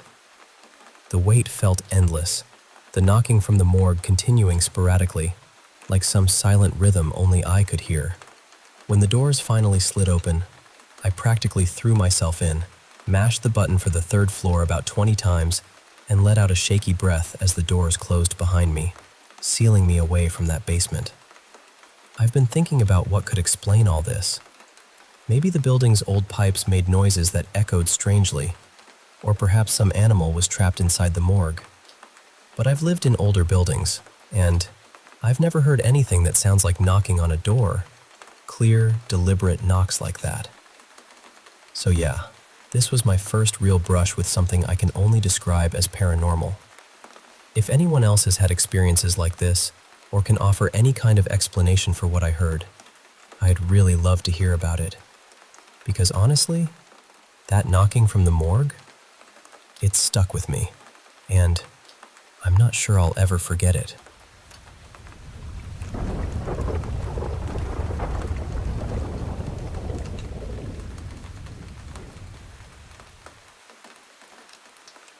Hey, I want to share something really strange that happened to me and my brother. And honestly, I can't tell if I'm just overthinking, or if this was something paranormal. So, a bit about us first. I'm a big fan of horror stuff. I have a bunch of horror movies, a Chucky doll, and even an Ouija board. My brother, Lucas, he's 17 and shares a room with me. He's not as into horror as I am, but he does like it to some extent. However, he absolutely hates my Chucky doll and my Ouija board, and tries to avoid being around them at all costs. Alright, so this happened a couple of months ago. It didn't really bother me until Lucas brought it up recently, which made me think back and realize how weird it all was. Before I dive into the story, I need to explain our room setup a little. Our bedroom has this oddly shaped doorway, so we don't actually have a door there yet. Instead, there's this very thin curtain hanging. So, if my room light is off, and I'm inside, but the hallway light is on, and someone's standing just behind that curtain, I can see their figure clearly because the light casts their shadow through the thin fabric. Now here's the actual story. It was around 2:30 in the morning. I was lying in bed, scrolling through Twitter, just minding my own business, when this sudden heavy feeling hit me, like someone was watching me. I looked up from my phone and there it was. A figure standing right at the doorway. Now this was instantly creepy because our house is usually dead silent at night around then, and the hallway floors creak loudly. If anyone had walked down the hall, I would have heard them for sure.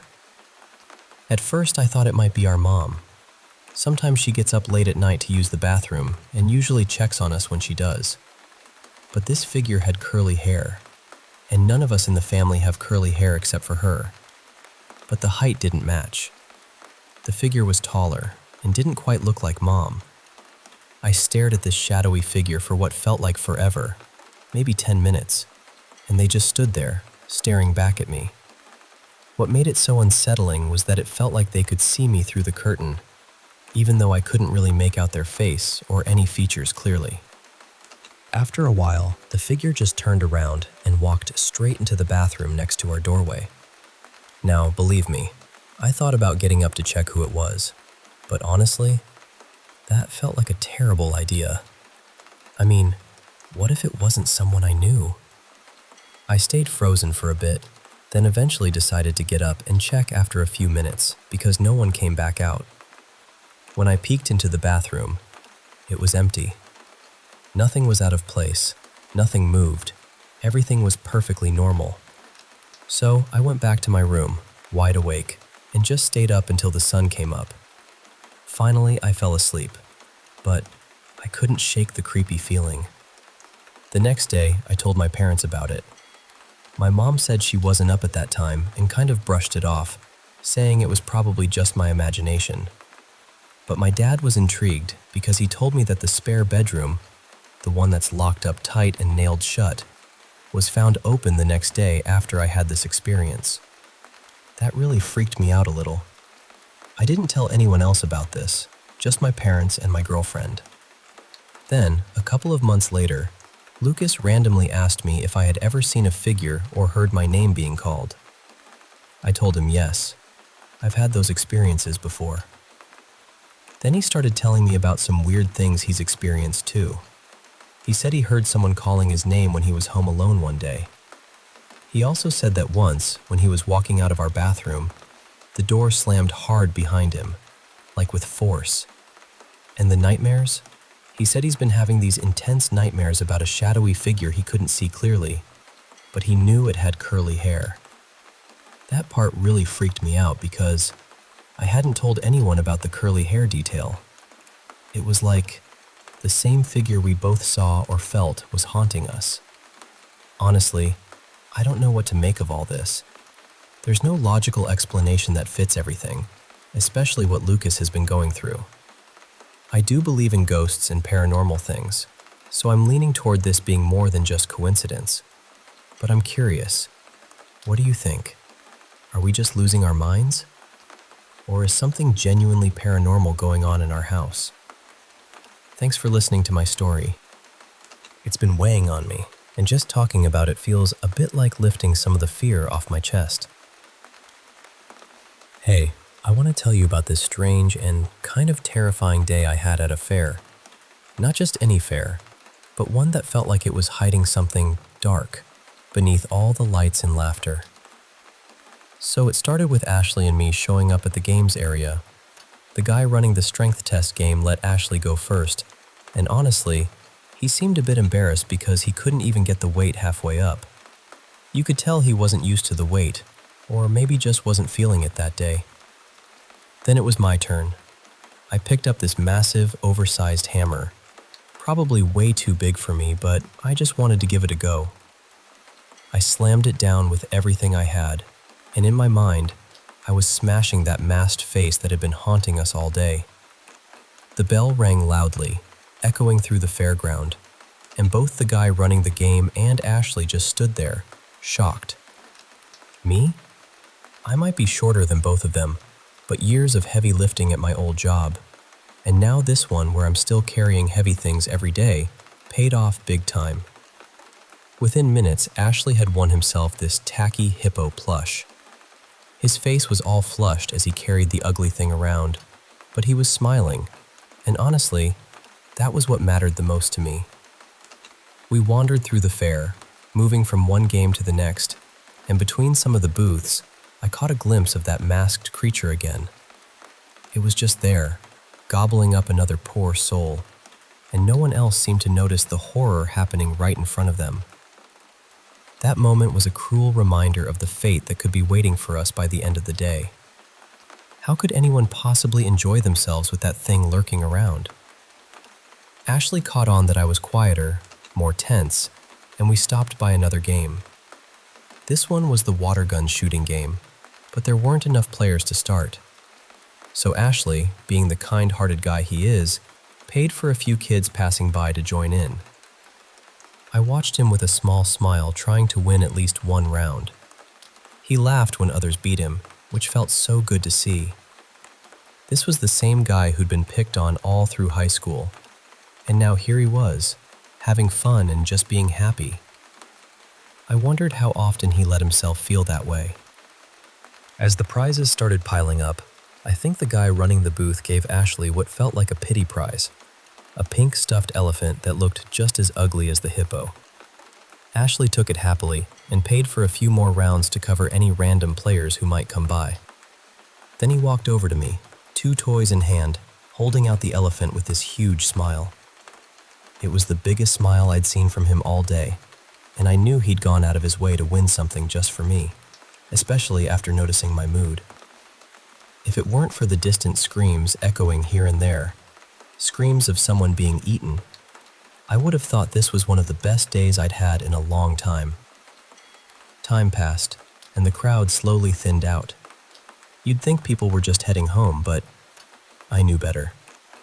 The moment folks stopped enjoying themselves, they were gone, swallowed up by that masked horror.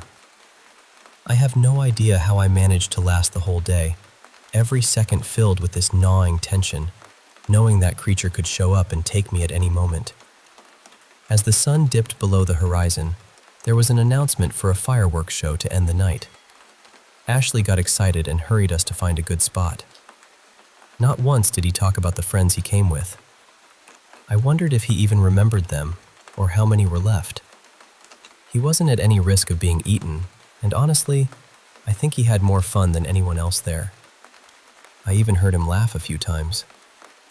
During the day, I realized I was starting to care about him. Not in a romantic way, because I've never been into dating or anything like that. Holding hands is about as far as I go. But seeing him happy like this made my chest feel warm in a way I hadn't felt in a long time. Just before the fireworks started, I told Ashley I needed to use the washroom. As I stepped away, I spotted the masked creature standing nearby. I didn't want it to happen in front of Ashley, even if Ashley probably wouldn't remember afterward. I wanted to spare him those last moments of fear and stress. Inside the washroom, I stood in front of the mirror, heart pounding. Then I heard footsteps, slow and deliberate. The creature stopped right behind me. The dull bathroom light barely lit its tall form. It didn't move closer or say a word I dreaded all day. Finally, it spoke, its voice croaking like a twisted whisper. Having fun? I let the silence stretch between us, trying to make sense of my feelings. No, I wasn't having fun. I was terrified. I didn't want to die. But then I thought, have I ever truly had fun? Maybe not. Honestly, no, not really. But I've always been like this. I don't think I've ever been fully happy. This might be the most I've enjoyed myself, but I don't think my feelings are normal. I've accepted this neutral state of mind. If you kill me for that, could you at least let Ashley remember this day? I know he enjoyed himself, and I want him to keep this memory. The creature listened quietly. Maybe that was the longest answer it had ever heard. Its mouth, a half-moon shape on the mask, started to curve down. My body tensed, waiting for the worst. Then, a large, thin hand rested on my shoulder. The creature smiled wide, revealing countless sharp teeth. I held my breath, expecting the end. And then, everything went black. I woke up to the pinging of my phone. I jumped, disoriented, looking around. I was safe in my bed. I grabbed my phone and saw messages from Ashley, photos from the fireworks, blurry but full of color, and a selfie with his silly stuffed hippo. That day had really happened. He said he just woke up and wanted to share the memories. I didn't even remember getting home or giving him my number. Somehow, I'd been spared. That creature had let me live. But why? On my desk sat the pink elephant, its shiny black eyes staring at me. Ashley sent another message, thanking me for the day and asking if we could go back next year. I cared about him, but I knew that wasn't going to happen. We could hang out anywhere but that place. Then, out of the corner of my eye, the pink elephant's head started to twitch and spin upside down. A croaking voice whispered from the toy, "See you next year." I grabbed the ugly pink elephant and tossed it into the back of my closet, shoving my dresser in front of the door. I knew I had to work hard to make sure Ashley never had a reason to go back to that horrible fair ever again.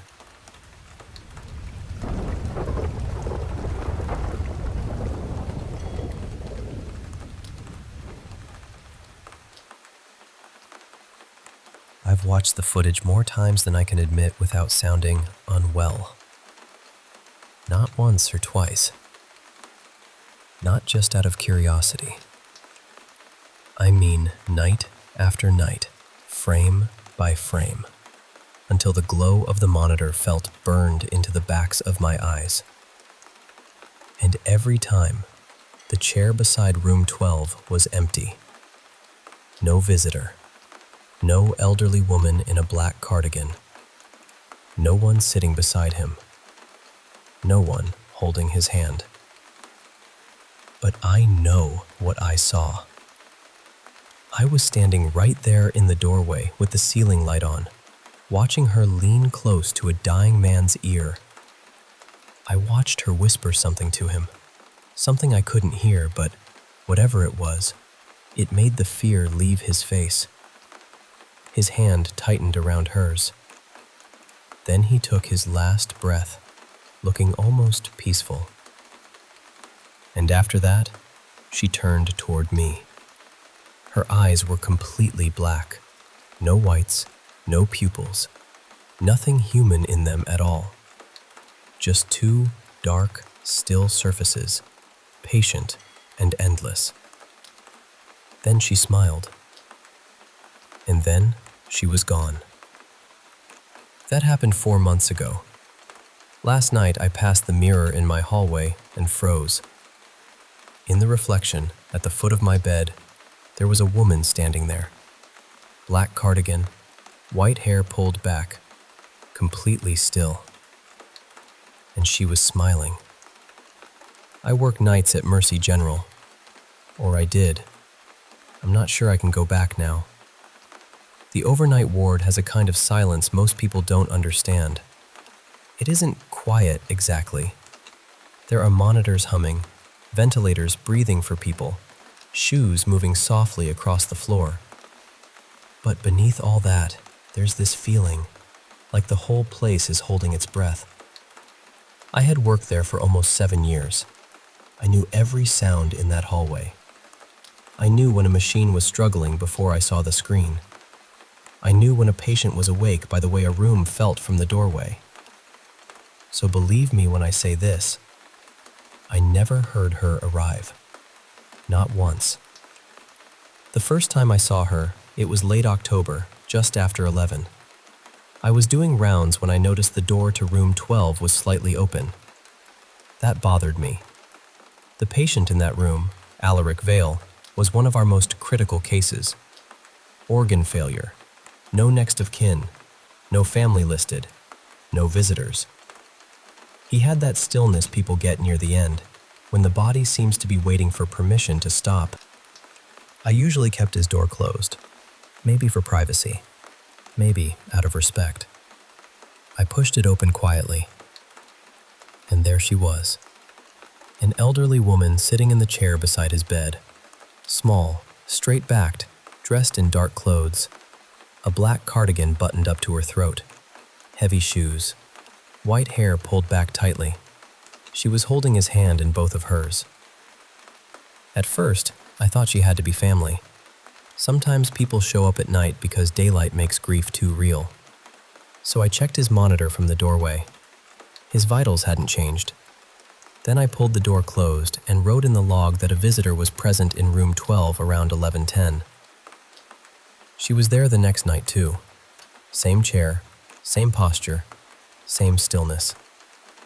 I told her visiting hours were technically over, but that we usually made exceptions for end-of-life patients. She didn't answer. I stepped in a little closer and said it again. That was when she turned her head toward me. Her face was old, but not in the usual way.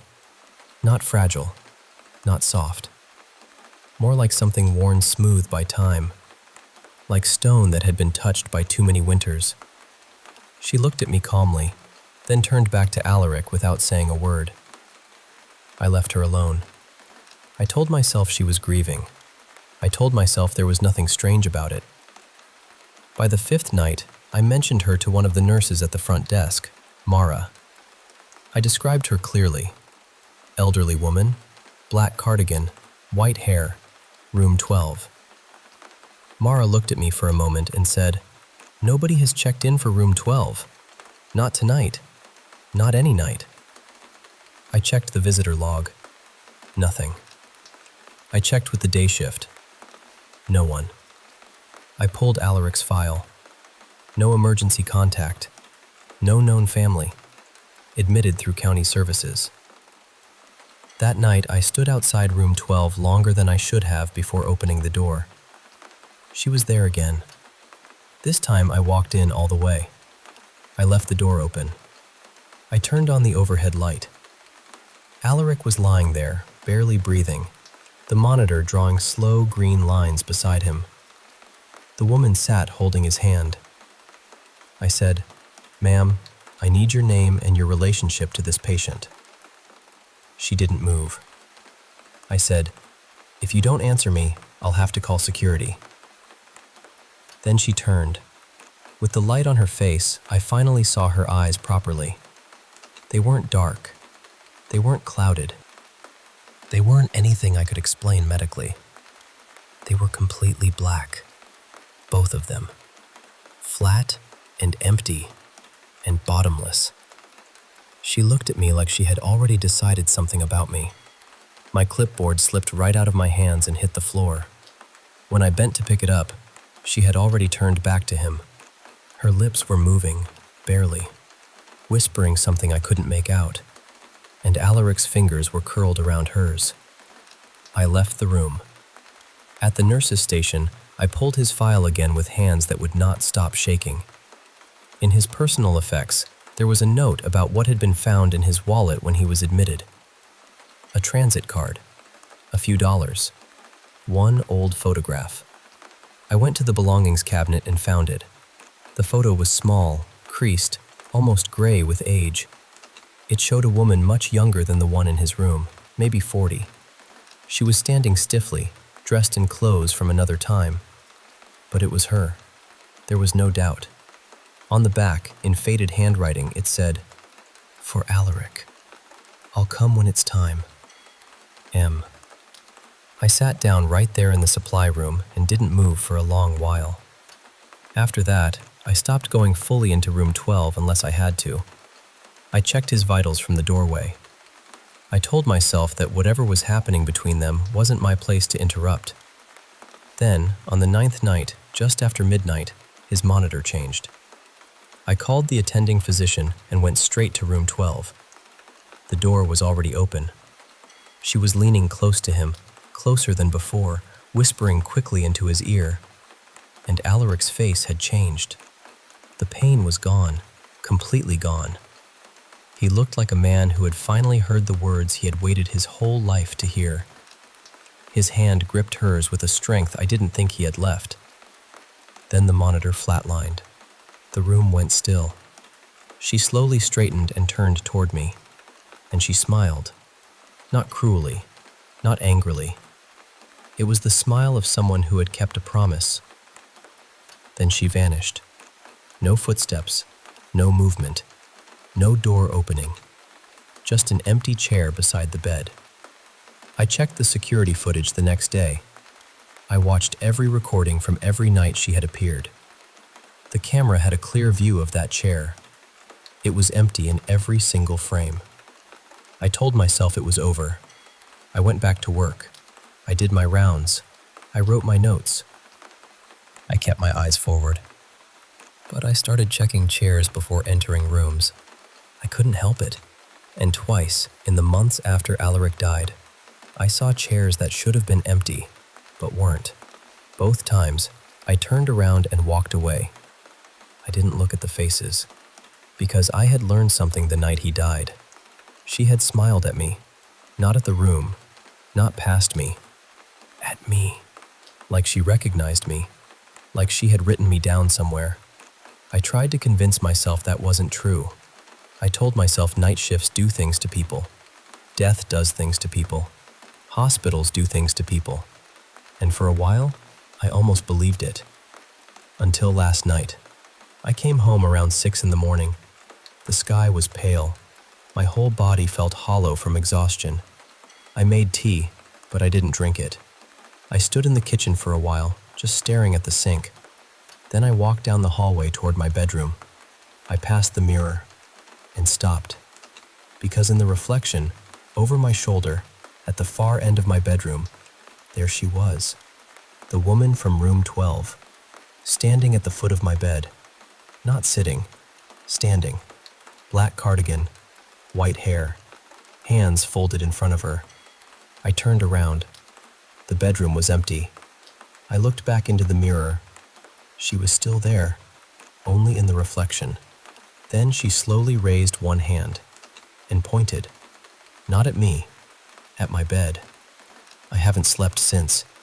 I'm sitting in my kitchen right now, and I have been here for hours. I'm afraid to walk back down that hallway, because I know what it means when she points at a bed. I've seen it before. I just never thought the next one would be mine.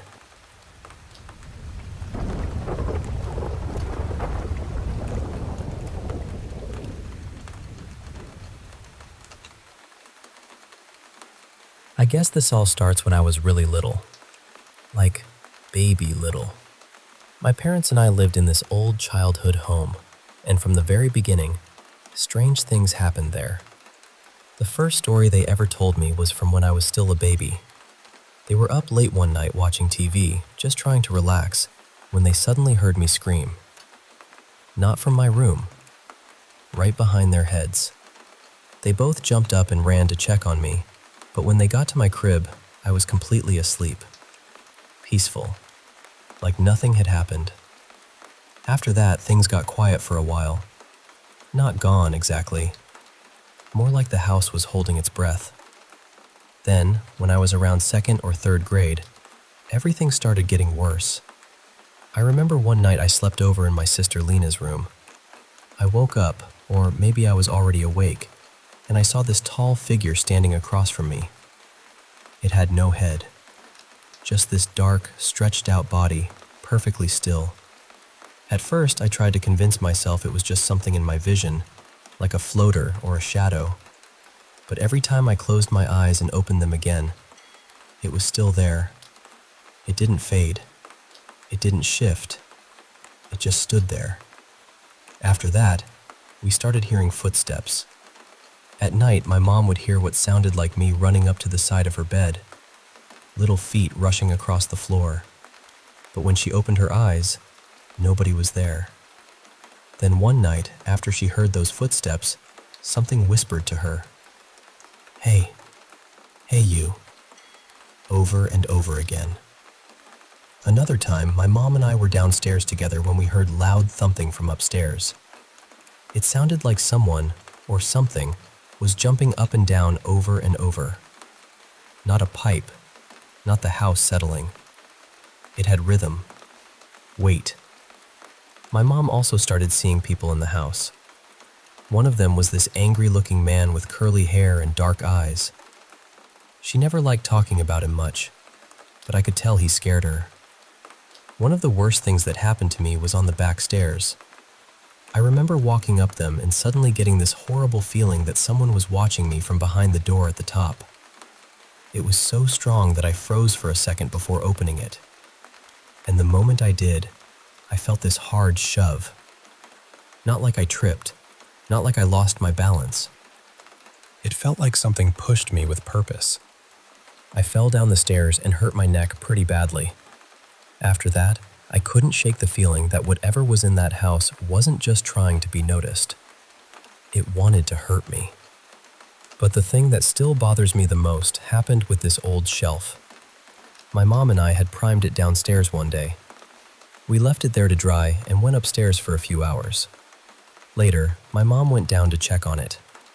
When she came back upstairs, she looked angry and asked me if I had messed up the paint. I told her I hadn't touched it. She didn't believe me at first, so she brought me downstairs to show me. And honestly, what I saw scared me so badly, I still remember the feeling in my stomach. There were footprints along the side of the shelf. Small ones. Like a child had stepped onto the wet paint, walked a few steps, and stepped off. But there were no footprints anywhere else. None on the floor. No handprints. No smudges. No marks leading to or from the shelf. And the prints looked like little shoe prints, but nobody in my family had feet that size. My mom decided we should just sand them off, which still feels wild to me. But when we tried, they wouldn't come off. No matter how long we sanded, the prints stayed. Even stranger, the raised bits of paint where the feet would have lifted away had turned this silvery gray color. Eventually, my mom painted over them. For years after that, I actually slept on that shelf like it was a bed. And every time I slept near the side where those footprints had been, I felt awful. It was this heavy, malicious feeling, like something was watching me from inches away. At some point, the footprints disappeared.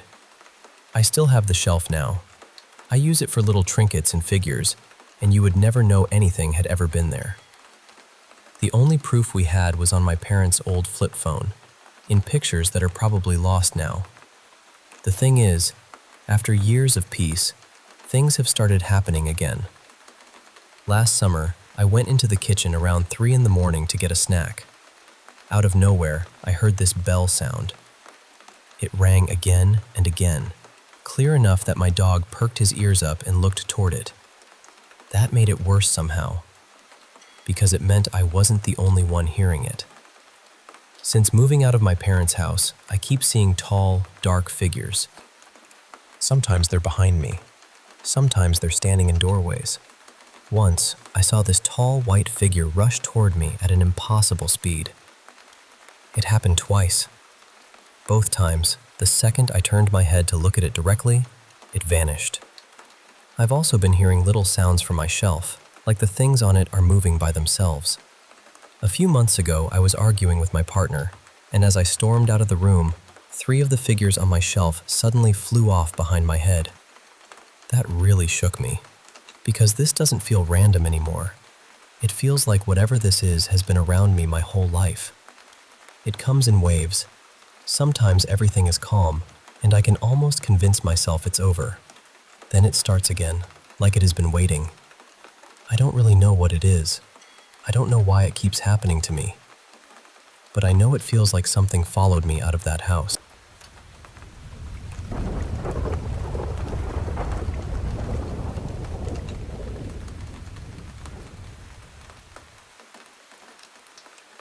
I want to share something deeply personal with you. A story that's been hard for me to put into words. It all started back in 2014 in my home country of Sweden when I was 21 and attending a summer art course. I was still finding my way in the world, had a bit of a rough patch behind me, a light form of autism, and only started school at 12, so socially and mentally I was catching up. I was inexperienced, a bit lost, and surrounded by people who weren't exactly kind. The atmosphere at that art school was toxic, mean-spirited and harsh, and honestly, I wasn't any better back then, a bit of a troublemaker myself. Among the people there was a woman named Melina. She presented herself as a famous artist and carried herself with an unsettling intensity.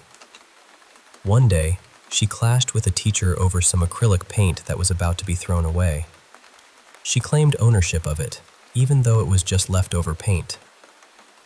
Melina had this eerie habit of sniffing the paint to identify which was hers, saying she'd mixed in some oil to track it. She even showed me court documents and CCTV footage related to a prior stalking case, which she had somehow obtained illegally through her father's connections. She told me about a voice from above that guided her, claiming it was her mission to keep an eye on me and make sure I behaved. At first, I was scared, but thought it would blow over. But it didn't. She threatened the school, insisted on guarding her paint, and came back years later to sniff around again. When she discovered I had thrown away a bottle of her paint, she became convinced I was out to steal from her. That's when the real nightmare began. I was physically attacked by someone she influenced while painting alone. Melina watched, pretending to cry but smiling as I was hurt. She had others break my phone, harass me constantly, and spread rumors that I had re-enrolled just to steal from her. The school offered no help, and even when the police arrived one night during an attack, the officer sided with Melina and left me behind. I was left bruised, scared, and utterly alone. Melina's stalking was relentless. She'd send people to follow me, park outside my home, steal my belongings, and listen in on my conversations through a fake exchange student she planted. She manipulated others through threats and bribes, creating a web of control. Even when I sought help, reports were ignored or deleted. The isolation was suffocating, and I reached a point where I felt like giving up on life. Yet, despite the fear and pain, I never gave in. Melina once told me she was punishing me, and that she'd do so for as long as she wanted. I even thought about harming her out of desperation, something so unlike me it still shocks me today. But then, unexpectedly, it all just stopped. A year has passed since the harassment ended, and I still don't know why. Maybe she lost her influence, or someone finally stood up to her. Maybe she's moved on or something else happened. I don't have answers, and I can't fully relax. But I share this with you not for sympathy, but to remind anyone listening that sometimes the people who hurt us hide behind masks of fame or charm.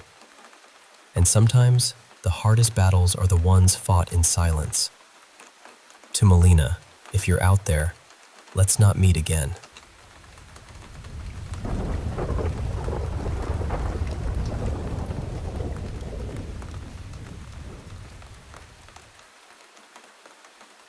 Hey, I want to share something that happened to me back in the early 2000s, living in Vermont.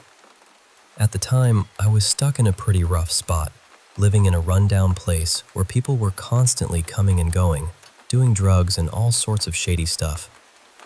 One of the regular visitors was a guy from a biker gang called the Green Mountain Riders. We used to hang out, smoke some weed, and he'd talk, a lot. Honestly, he bragged about things that sounded serious, stuff I didn't want to hear, but he just kept going, like it was no big deal. One time, we went to visit an older member of the gang at his trailer. We sat in his kitchen, lighting up, when my landlady, who wasn't exactly the most reliable person, started telling him about how the younger biker was a real chatterbox. The old guy just listened quietly, then looked at me and asked, "Is she telling the truth?" I had to be honest. "Yeah, man, he shows up almost every week, running his mouth about what you guys are up to." The old man squinted, shook his finger at me, and said, "I'm gonna look into this. If you're right, that kid's going missing. You understand? Make sure you're honest. If I find out you lied, I'll bury you right next to him." I felt this pit in my stomach. I was telling the truth, but I didn't want to be the reason someone disappeared. And I definitely didn't want to get caught in the middle of some dangerous game. I tried to backtrack, saying, "Look, I don't want to get involved. Just forget what I said." He just said, "Too late. I'll be in touch." I was freaked out and, honestly, pretty mad at my landlady for opening her mouth. I'd just confirmed she wasn't lying, but now I was stuck. Fast forward a few months. I was turning my life around. Quit most drugs, just some weed and the occasional mushroom, and started working out. I'd even been accepted into the Air Force, ready to make a fresh start. Then one day, after a meeting with the recruiter, my roommate said, "Hey, your dad's been looking for you. Showed up 3 times since this morning." I was confused. I hadn't spoken to my dad in years. How does he know where I live? No idea, but he was really determined to see you. I asked what he looked like. Old dude, beard, hand tattoos, denim jacket. That wasn't my dad. I knew who it was. The biker. The fact he came by once was bad enough. Coming 3 times meant he was serious about finding me. And pretending to be my dad? That was a clear trap, trying to lure me out. I never found out what he wanted. I never knew what happened to that young biker. That night, I moved out and lived in my car until it was time for basic training. Last time I was back in Vermont, the same landlady was still there, still caught up in the same world, hanging out with bikers and using. I think I dodged a bullet. Even now, it still gives me chills thinking about what could have happened.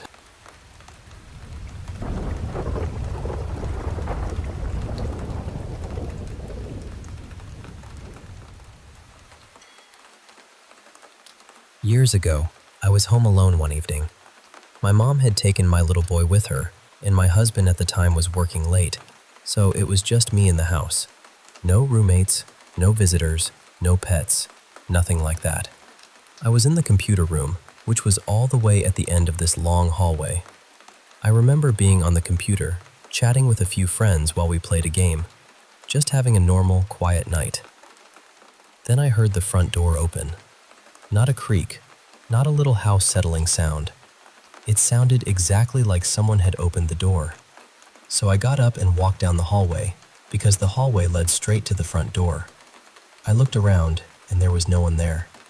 The door was closed. Everything looked normal. I stood there for a second, trying to make sense of it, and then I told myself I must have imagined it. So I went back to the computer room and sat down again. A few minutes later, I heard it again. This time, it was followed by this strange sliding sound, like something being dragged across the floor near the front door. So once again, I got up and checked. Nothing. No one outside. No one in the entryway. No explanation. At that point, I was starting to feel uneasy, but I tried to brush it off. I went back to my computer and told my friends what was happening. I remember typing something like, "Okay, this is weird, right?" They were joking with me a little, trying to keep things light, but I could tell even they thought it sounded strange. Then I heard the sliding sound again. Only this time, it wasn't by the front door anymore. It was at the beginning of the hallway. The computer room was the last door on the left, and there were several doors along that hall, maybe 5 or 6. So when I heard that sound at the head of the hallway, it felt like whatever it was had moved closer. I poked my head out of the room and looked down the hall. Nothing there. No person. No shadow. No animal. No movement at all. I went back in and told my friends I was officially getting creeped out, because the sound really did seem like it was coming closer each time. And this wasn't an apartment or a busy neighborhood where you could blame it on someone upstairs or next door. It was a 1-story, single-family home, and our closest neighbors weren't right up against us. A little less than a minute later, I heard it again. Closer. That dragging, sliding sound, heavy and slow, almost like someone pulling a thick, wet tarp across rough concrete. I forced myself to check one more time, even though by then I was really nervous. Still nothing. That was when I shut the computer room door. I sat back down, kept chatting with my friends, and tried to act like I was calm. I wasn't. I was listening so hard that every little noise in the room felt huge. Then it happened again. The sliding sound was halfway down the hallway now. I didn't get up that time. I just sat there, frozen, staring at the door. A little while later, I heard it again, and it sounded like it was almost right outside the computer room. Then, maybe 30 seconds after that, it came again. Right outside my door. I remember trying to joke with my friends because I didn't know what else to do. I typed something like, "Well, if I disappear, tell everyone a ghost got me." But I was scared. Really scared. And then, all at once, right behind me, right next to my ear, I heard a voice whisper, "Mara." Clear as day. Not far away, not through the wall, not like a sound from outside. It sounded like someone had leaned in close, right beside my head, and whispered it directly into my ear. And then there was nothing. No footsteps, no sliding, no door, no voice. Just silence. When my family came home, I told them what happened. I don't think I ever had anything else strange happen in that house, at least not that I can remember. But that one night stayed with me. I've told the story so many times over the years because I still can't explain it. I don't know if it was a spirit, my mind playing tricks on me, or something else entirely. But whatever it was, it felt deliberate. Like something had made its way down that hallway just to get close enough to say my name.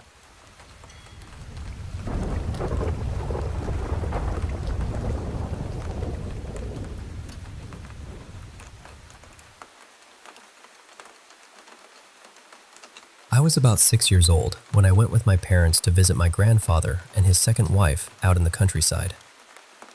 We did not visit him often, so the whole place felt unfamiliar to me, almost like stepping into a story someone else had already started. Their house was small and wooden, very plain, the kind of home where every sound seemed to travel through the walls. My family had come from Spain and settled in a quiet rural part of Cuba, far away from much of anything. There were not many doors inside the house. Mostly, the rooms were separated by curtains, including the living room and the bedroom. While the adults were talking, I was playing with a little rubber ball. At some point, it slipped away from me, rolled across the floor, passed through the curtain, and disappeared into the bedroom. I was usually a careful child. I would not just walk into someone's private room without being told it was all right. So either I asked, or I assumed that because the curtain was open and my ball had gone in there, it was okay. I followed it in. The ball had rolled under a large old wardrobe, hit the wall behind it, and gotten stuck somewhere I could not reach from the front. So I went around the side of the wardrobe, trying to find a way to grab it. And that was when I saw something in the narrow space between the back of the wardrobe and the wall. It was small, maybe the size of a toddler, and it looked like it had been folded or squeezed into that tight little gap. The moment I saw it, it seemed to pull away from me, like I had startled it. I still do not really know how to describe it. It did not have a face. It did not look like an animal or a doll. The closest thing I can say is that it looked like it was made of flesh-colored yarn, almost like tangled strands of soft, skin-toned material. But it also seemed to have little limbs, or at least shapes that moved like limbs. I froze for just a second, and then I ran. I ran out of the bedroom and back into the room with the adults. I do not remember if I ever got the ball back. I think my grandfather's wife asked me why I had suddenly stopped playing, but I did not tell anyone what I had seen. I just stayed close to my parents for the rest of the visit, barely moving from their side. I have never seen anything like it again. And honestly, I try not to think about it too much, because I am afraid that if I keep turning the memory over, my mind will start adding pieces that were never there. I want to remember it as clearly as I can, without decorating it by accident. Still, it has stayed with me all these years. I have wondered if anyone else has ever experienced something like that, some kind of strange thing connected to furniture, or hidden in a house, or tucked away where it should not have been. I have also wondered whether there are any domestic spirits or household entities in Cuban, Spanish, or Canary Islander folklore that sound even remotely similar. I was raised in a very practical, secular household, so these were not the kinds of stories I grew up hearing. But sometimes I wonder if my grandfather or his wife had beliefs or practices I never knew about. Part of me has also wondered if it could have been some kind of effigy, maybe an object used in a ritual, or a strange old doll that had been hidden behind the wardrobe. Maybe I startled myself and only thought it moved. But even now, I cannot quite convince myself of that. This is the only unexplained thing that has ever happened to me. It still feels completely outside anything I would have imagined at that age, and outside anything I have encountered since. That is why I have never been able to fully dismiss it as a dream or just a child's imagination.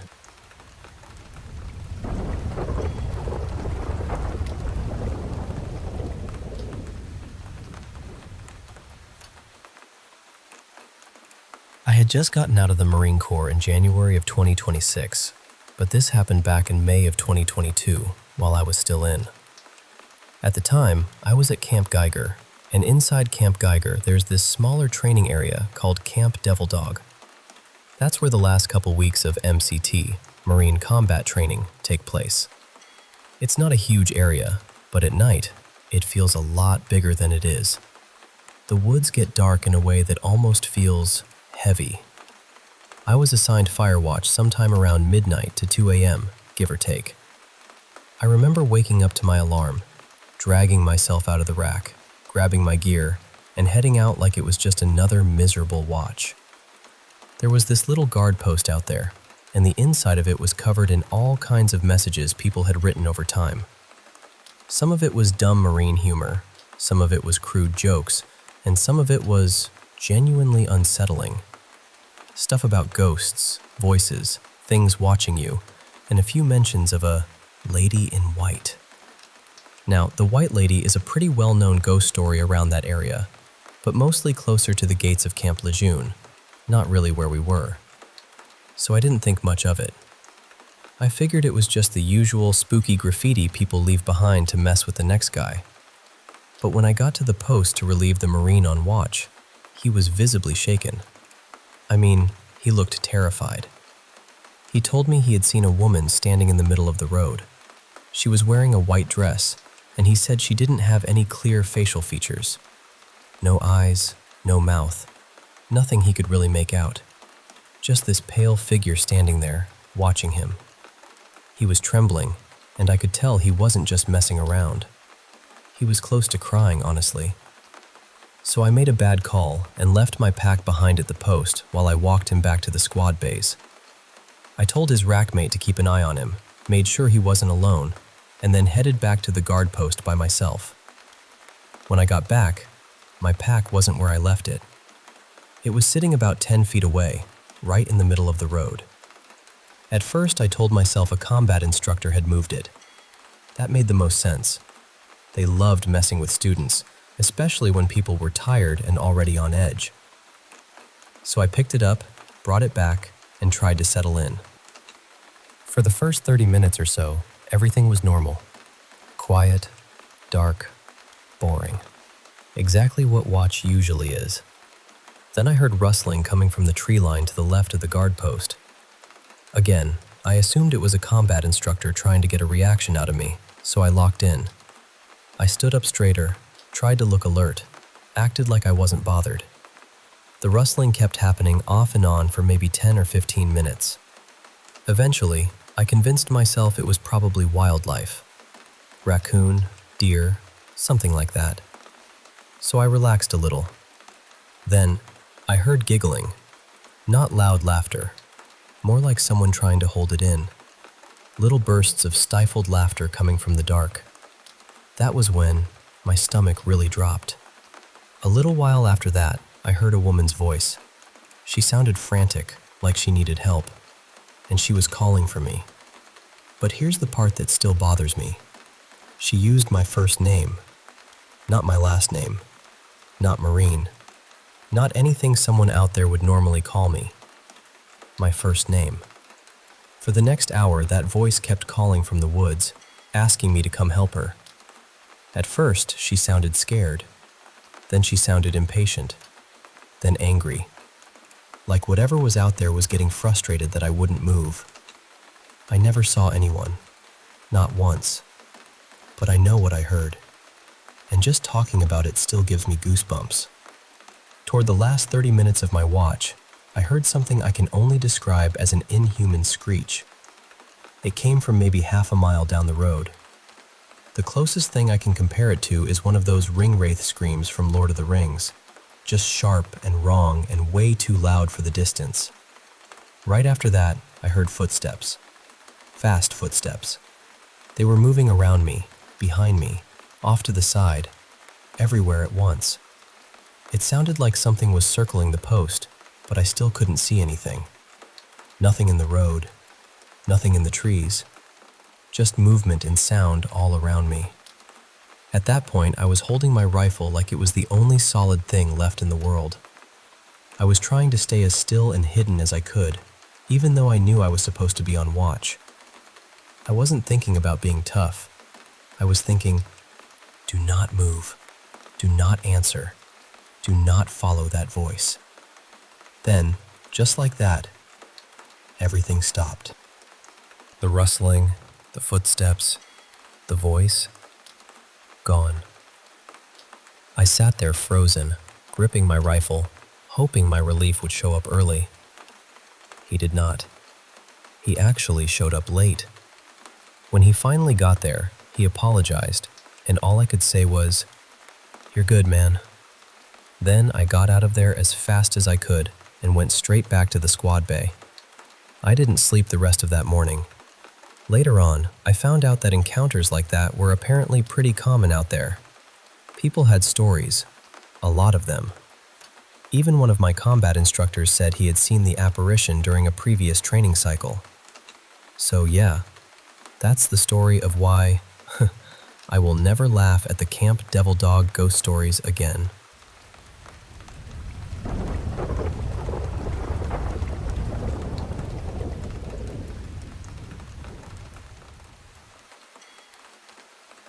You know, it's been over a decade since that night I first called the police, trembling and desperate, telling them our little girl Lily was missing. I remember sitting there next to my husband Jake, tears streaming down my face, begging them to find her. She was just 6 years old.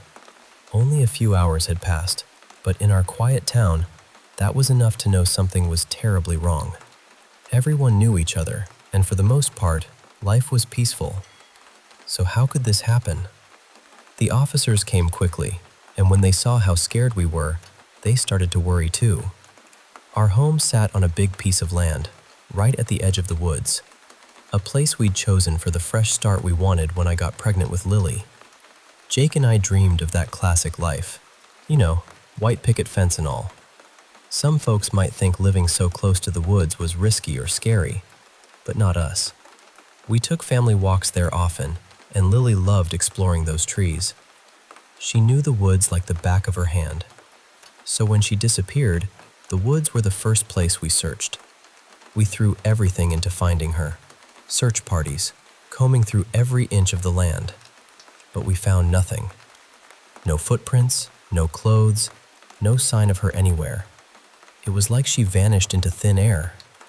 Then the harsh reality settled in. Maybe she'd been taken. But in our tight-knit community, everyone was kind, and I just couldn't believe anyone here would hurt her. If someone did take her, she was probably already far away. Weeks turned into months, and hope started to fade. The police promised they'd keep looking, but their voices lost that spark, that confidence. Jake and I felt it too. The posters with Lily's face began to fade and tear on the street corners, reminders of a pain no one wanted to forget, but couldn't bear to face every day. People were kind at first, neighbors, friends, offering hugs and words of comfort. But after the initial shock passed, we were left alone with our grief. That's when it truly hit us. Jake never stopped waiting by the phone, hoping for a call that would never come. He loved Lily with everything he had, his little girl with those bright blue eyes that always searched his. I watched him sometimes, aching with the knowledge that she was gone, while he held on to hope. One night, on what would have been her 16th birthday, we sat together watching one of her favorite movies, a Disney film we'd all loved before she disappeared. We ate cake and tried to pretend, just for a moment, that she was still with us. Then suddenly, the phone rang. Jake snatched it up so fast I barely caught my breath. I was ready to see the hope drain from his eyes again. But this time, something was different. Tears streamed down his face, not in sorrow, but in joy. "They found her," he whispered, trembling. "I knew they would." My heart stopped. I wanted to believe him, but a cold part of me held on to the fact that Lily had been gone for 10 years. I thought she was dead. But there she was, standing in the police station when we arrived, a beautiful young woman with the same piercing blue eyes. I was frozen, overwhelmed, unsure if she remembered me. She looked at me hesitantly, her voice barely a whisper. "Mom?" I choked out, "Lily?" And she collapsed into my arms, sobbing. It was like holding a ghost, a miracle, and a nightmare all at once. She had amnesia, barely recalling anything from before she disappeared. The doctors said it was from a head injury, but no one knew how it happened. Later, the truth came crashing down on me. The night she vanished, I had taken her into those woods and, in a moment of desperation, struck her with Jake's old baseball bat. I thought I'd ended her life that night, thrown her body into the lake, and watched her float away. But here she was, alive, a second chance I never expected. Now she's back in her old room, and the whole town has rallied around us, sending gifts and meals. Jake's never been happier, doting on her with a love deeper than before. But me? I'm haunted. I fear the day her memory returns, when she'll remember that night in the woods. I don't know what I'll do, how I'll face her, or live with the secret I've kept for so long. Tonight she asked to see me. As I open her door and see her smiling at me, I take a deep breath, bracing myself for whatever comes next. Because no matter what, I am her mother, and I will protect her, even if it means living in fear for the rest of my days.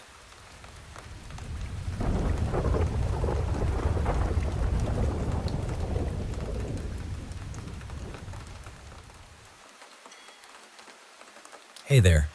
I want to share some stories that have stuck with me over the years. Moments that honestly shook me, and sometimes still do. I hope by sharing them with you, we can explore the strange and the unsettling together.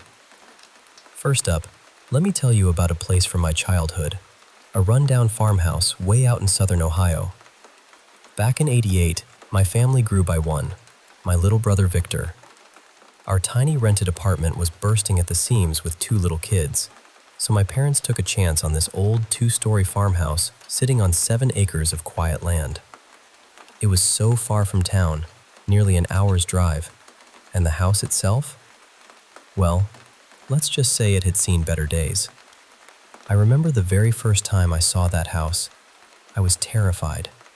I kept telling my mom, "That house is mean, ugly, and scary."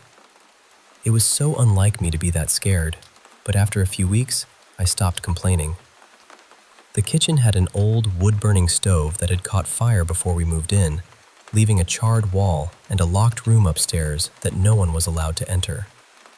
The landlord insisted it was dangerous, but my parents never quite believed the story about the fire damage upstairs. One day, my mom and I were outside with our dog, Boss, a mix of pit bull and Doberman. Suddenly, Boss started barking wildly toward the duck pond about 500 yards from the house. Before we knew it, I was found standing in the middle of a thick thicket of trees on our neighbor's property, surrounded by the decomposed remains of butchered cattle. It turned out our neighbor was illegally slaughtering animals and hiding the evidence in that hidden spot. When my mom asked me how I got there, I told her, with a seriousness only a small child can have, that the children in the locked room brought me. We never figured out who or what they were. To this day, the mystery haunts us. Years later, at a seafood restaurant in Oregon, my best friend Katie and I experienced something equally eerie. We were invited to a bonfire by some regulars, and as the night wore on, a strange old woman appeared out of the dense trees, moving slowly and wrapped in layers of tattered shawls. She had this wild, unsettling energy, like a creature out of place. Suddenly, she let out a piercing screech and pointed at us. Right where she pointed, a shadowy figure, a shadow person, materialized out of mist and sped toward us with blurring speed, blowing my hair back.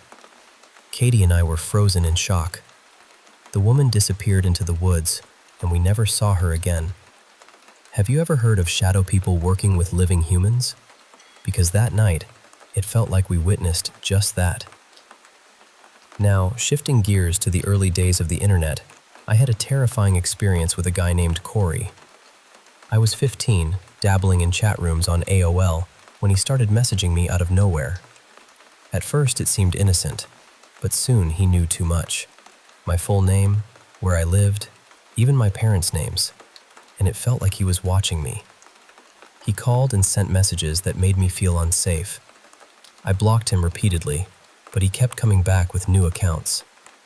One night, he even called to say the police had confiscated his computers, but warned he'd come to find me.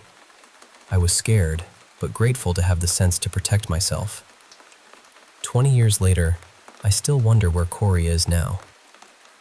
I also want to share a sad story about a time I was vulnerable in the hospital after an overdose. A nurse was supposed to care for me, but instead, he purposely hurt me while trying to insert an IV. When I asked why, he coldly said, "It's your own fault you're here." I felt helpless and terrified, alone in that room. The next day, another nurse was horrified at the damage. It was a reminder of how important kindness and care really are. On a lighter, yet still unsettling note, in high school, I once followed a girl with long brown hair after a night out, thinking it was my friend Hannah. Later, I realized it wasn't her at all. She probably thought I was a creepy stranger following her for half an hour. I felt awful about it for years. Recently, a friend of mine shared a chilling story about being stalked by a junkie hookup. It started with casual messages, but quickly escalated to the guy showing up near her apartment, watching her, and even pulling a knife when she rejected him. She had to stand her ground with a kitchen knife to keep herself safe. It's a stark reminder that danger can come when you least expect it. Another friend told me about being followed for months by a man who even took pictures of her without her knowing. She reported it to the police, but because he hadn't hurt her yet, there was little they could do. She's now looking to move for her safety. It's scary to think how vulnerable we can be. There's also a haunting diary from a man who chose to live in Chernobyl after a tragic past. He describes encountering a glowing, pale woman, almost otherworldly, who lives in the ruins with him. Over time, he grew weak from illness and injury, and the woman, starving and desperate, ultimately attacked him. The diary ends with chilling words from the woman herself, revealing a grim reality of survival in that forsaken place. Lastly, a story from Antarctica, a place so desolate that even wolves shouldn't exist there. A research team heard howls echoing in the endless ice, with no tracks or signs of animals. They recorded the sounds, but no explanation was ever found. The station was eventually shut down for reasons unknown, and the mystery remains. These stories remind me that the world is full of mysteries, some terrifying, some heartbreaking, and some that defy explanation. Thanks for listening to these tales from the shadows. Stay safe out there, and remember, sometimes the scariest stories are the ones that are true.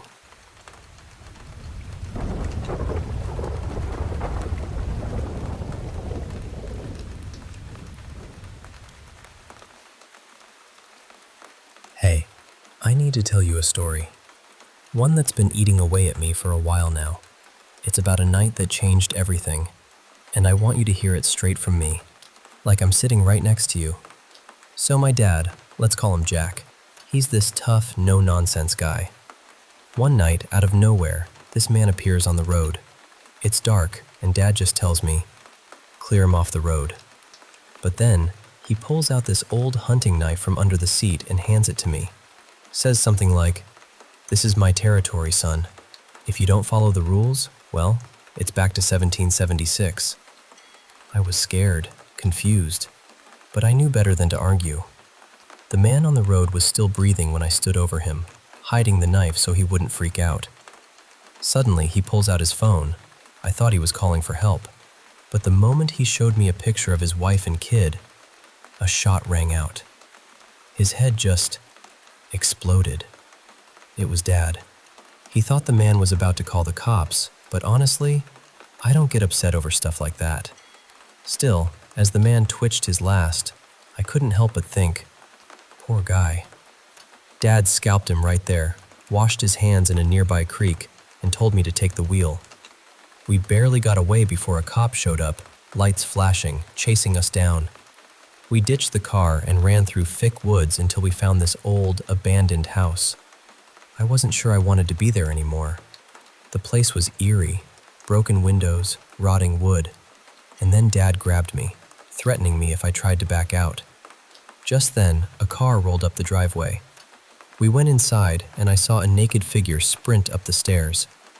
Dad pushed me toward those stairs, knife pressed to my skin, urging me to keep moving. I screamed that someone was already up there, but Dad just cut my cheek to keep me quiet. Blood splattered on the wall. I bit back the pain and climbed up, heart pounding. When we reached the top, Dad whispered for me to turn right. Out the broken window, I saw the cop pull out the body of the man we'd killed. Then, I found myself facing a cracked door at the end of the hall, the kind you see in horror movies. My stomach dropped. I was sure I'd find my sister inside, dead, or worse. But when Dad shone his flashlight inside, I screamed. There she was, my little sister, Sarah, pale, wild, crouched in the corner, moving in this frantic, animal-like way. Blood dripped down her chin, soaking her pajamas. She was gnawing on a dead dog's carcass like some starving coyote. I couldn't believe it. Dad shouted, trying to calm her, but she stood up, eyes glowing yellow, skin nearly translucent. She crawled toward me on all fours, licking the blood on my face. I shut my eyes tight, trying not to freak out. Dad told me to calm down, but Sarah was growling, whispering about pain. Then Dad left the room, leaving me alone with her. She suddenly looked sad, like she realized what she'd done. And then, I heard footsteps coming up the stairs. The room, though run down, was strangely set up like her old bedroom. Pink sheets, posters, toys scattered among several skinned and gutted bodies. 6 bodies, all missing scalps. My stomach turned. Dad and the sheriff came in, dropping the body of the man we killed. Sarah immediately tore into him like a wild animal. Dad explained to me that he scalps them so the police know it's him, not some random killer, trying to keep the chaos contained. I was overwhelmed, and anger bubbled up inside me. "You were going to kill me," I said. Dad admitted it was all planned. He needed me to see, to believe. He said Mom could never find Sarah, that something in the woods changed her. I asked Sarah how it happened, but all she did was glance up with those terrifying eyes, then bury her face in flesh again. Dad told me to say goodbye, but I wasn't ready. I knew he was responsible. He should have been watching her. Especially when livestock started turning up skinned and drained, with bite marks on their necks. I reached into the fresh kill to punish Dad for what he'd done, but Sarah bit into my arm like a wild animal. Dad shouted to stop, and I looked him in the eyes, full of hate, and said, "Now you've got 2 of us to feed." I've been trapped in that room with Sarah for days now. My body is cold, my thoughts fading. The infection is taking hold, turning me into her. I'm writing this because the police just arrived, loading their shotguns outside. Honestly, I don't think bullets will help, because at this point, neither of us are truly alive, and you can't kill something without a pulse.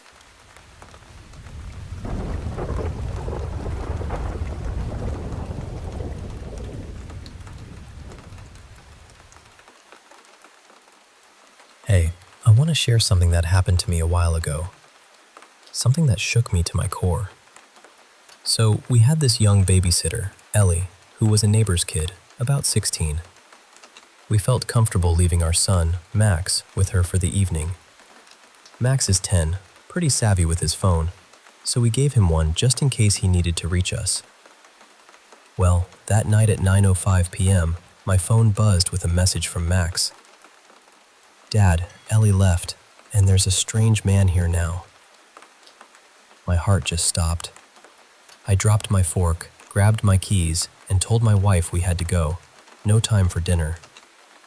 I remember frantically checking the neighborhood safety records on my tablet, trying to make sense of it all. Then Max texted again. "He's on the couch, asking me to sit next to him. I'm scared." I was practically shaking, my mind racing. I asked, "Where's Ellie?" But Max didn't know. His last message was, "I have to go. He doesn't want me on the phone." My wife was calling Ellie's parents while I floored the gas, sirens blaring behind me as police joined the chase. We were just minutes away, but suddenly, I hit tire spikes. The car lurched and I lost control, crashing into a fire hydrant. Police swarmed, weapons drawn, shouting at me to get out with my hands up. I was crying, yelling about Max being in danger, but they didn't listen.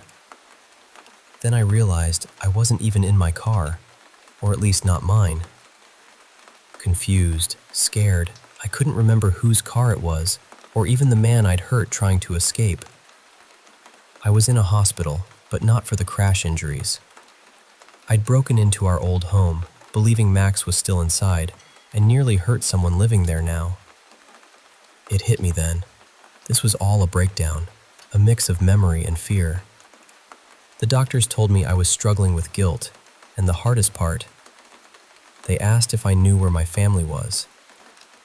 I was lost, confused, haunted by the fear of losing them, and the shadows in my mind made everything feel so real. It's a story about how fragile our grip on reality can be when fear and love collide. Thanks for listening.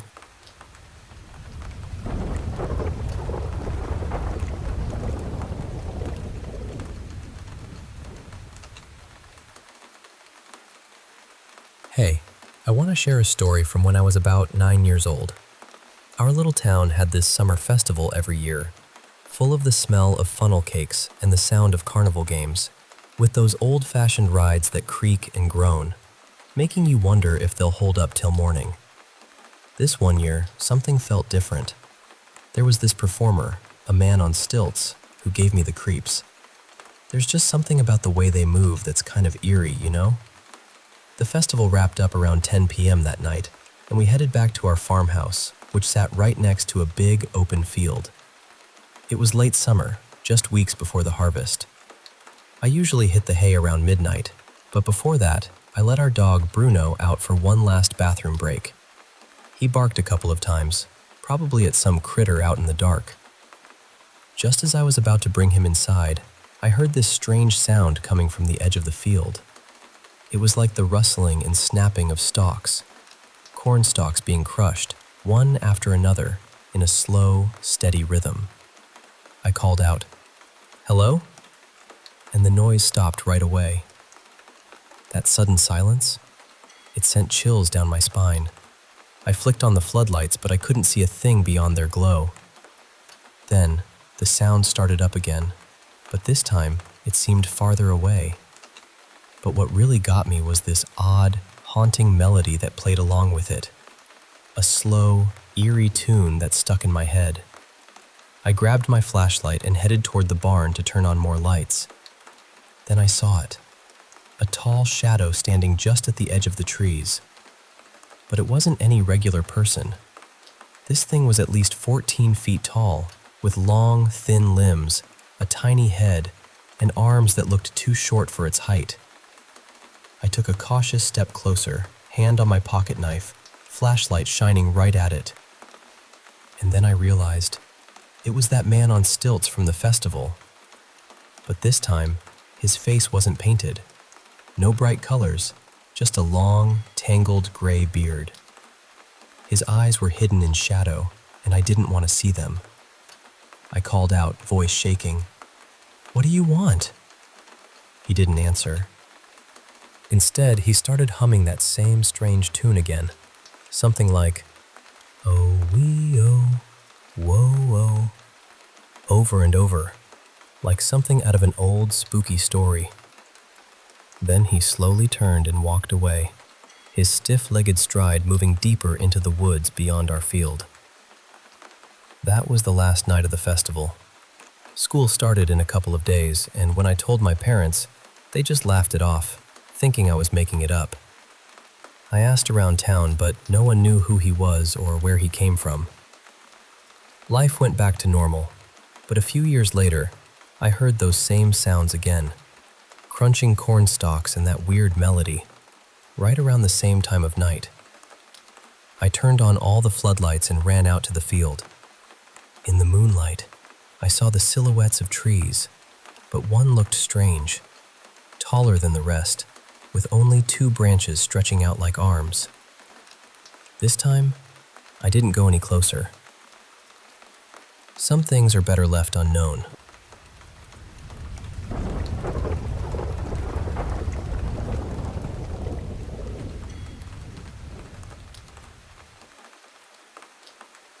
Hey, I want to share something really personal with you. It's about my dad, who passed away when I was just about 10. He had this brain tumor that doctors said couldn't be operated on. I still remember that last night so clearly. We kept him at home because Mom wanted him to be comfortable, not stuck in some strange hospital room. I had a babysitter come over, but before I left, I asked Mom if Dad was going to die. He was trembling, coughing badly, staring at the wall, but it felt like he was looking somewhere else, somewhere I couldn't see. It was such a strange, empty look, something only someone really sick would have. Mom told me, "No, sweetheart, your dad's going to be okay." I kissed Dad on the forehead, hugged Mom, and then left for the night. I was so worried that I actually called Mom at midnight, asking if Dad had passed. She calmed me down, said he was still okay, and told me to try to sleep. That moment was such a relief. A lot of people think it was strange or even wrong that I didn't go to Dad's funeral or viewing. But honestly, the last time I saw him, he was alive. I didn't want to see him gone. I wanted to believe maybe he had just gone somewhere and might come back. The next morning, I walked into the house filled with family, and everything went silent. Mom knelt down and told me, "Daddy's gone." I ran to my room and shut the door, and after that, everything just became a blurry mix of feelings and memories. For months, and even years after, I had dreams about him. In these dreams, someone would knock on the door, and when I looked through the peephole and opened it, there he was. But not quite the same. He looked pale, with reddish eyes and skin that looked hurt and sick, like something out of a scary movie. Just as I was about to let him in, Mom would come running, yelling, "No!" and close the door, telling me, "He's not your dad anymore." Around that time, strange things started happening. Mom put glue over the peephole so I couldn't look out, and she told me never to open the door unless she said so. And most of the time, the answer was no. We kept hearing knocks at the door, maybe once a month for a couple of years. If the doorbell rang, Mom would say it was okay to open the door, but if it was just knocking, I'd have to go to my room. Afterward, I'd find Mom crying and smoking in the kitchen, but she wouldn't tell me why. One day, I was home alone for just a few minutes while Mom ran to the store. Suddenly, there was knocking. Knock, knock, knock. I stayed put, even though it got louder and more urgent. Then it stopped. Against Mom's rules, I opened the door. There was a man walking across our yard, but I could only see his back. He wore a sweater and sweatpants, his head shaved, but there was something else. I had to squint, and then I saw it. Big black stitches running down the back of his head, like after a major surgery. I called out softly, "Dad?" He stopped for just a moment, then kept walking into the woods without looking back. I just want this to end. I miss him so much. Maybe someday I'll understand what really happened.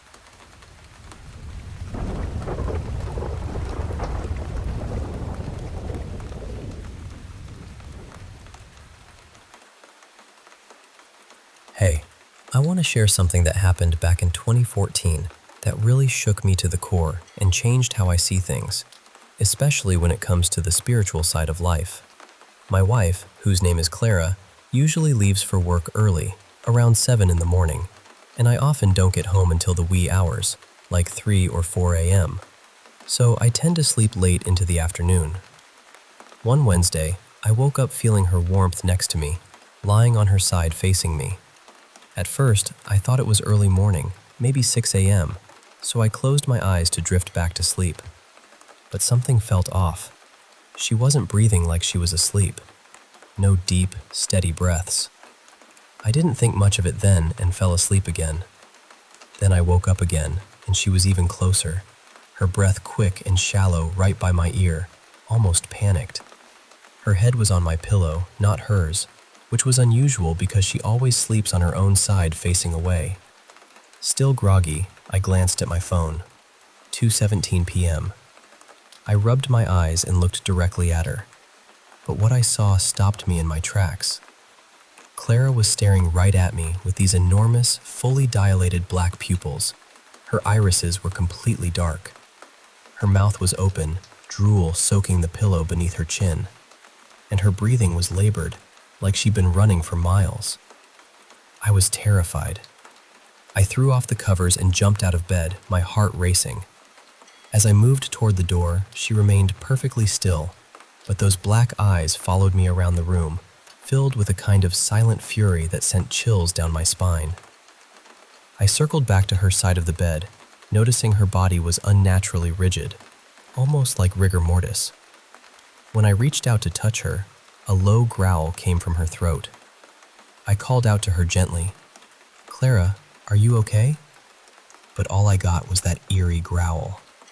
Then she slowly rolled onto her back, eyes locked on me, and started whispering in a strange, unintelligible language. I sat on the bed, leaning in closer, feeling this overwhelming hatred radiating from her, like it was seeping into my bones. I couldn't take it anymore. I shook her, trying to bring her back to herself, but she screamed and thrashed wildly, like she was possessed. Then she went into a seizure, her body convulsed, eyes rolling back, frothing at the mouth. Clara has epilepsy, so I quickly gave her 2 pills and helped her swallow. Eventually, she calmed down and fell asleep. When she woke up, she was confused about the time and realized she'd missed her entire work shift. I told her everything that happened. At first, she thought I was joking or trying to scare her, but as she saw the sincerity in my eyes, tears welled up in both of us. Then she shared something terrifying. She had nightmares all night about stabbing me repeatedly while laughing until I was unrecognizable, and then feeding me to raccoons. We hugged tightly, grateful the episode was over. I tried to convince myself it was all due to her epilepsy, until we went downstairs and found every kitchen drawer open, knives spread out all over the table, every single one we owned. Clara doesn't remember any of it. We had our home blessed less than a month later, and thankfully, nothing like that has happened since.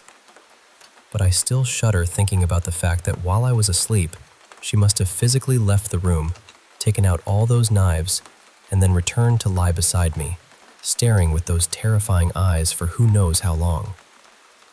It's a memory that stays with me, a chilling reminder of that night.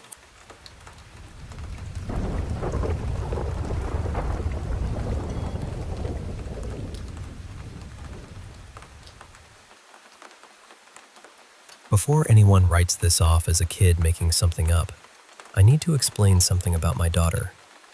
My oldest, Ray, is autistic, and she has always been a very serious, very precise child. She thinks deeply about things, and she has this strong inner compass around fairness and honesty. She will go back and correct tiny details from conversations days later, just because she wants to make sure she told the full truth. So when I say I believed her, I really mean that. This wasn't a child who enjoyed fibbing or exaggerating for attention. She also has no history of psychosis or anything like that. My younger daughter, I'll call her Willow, is a completely different kind of kid. Bright, chaotic, funny, always moving. The type who couldn't keep a prank secret if her life depended on it.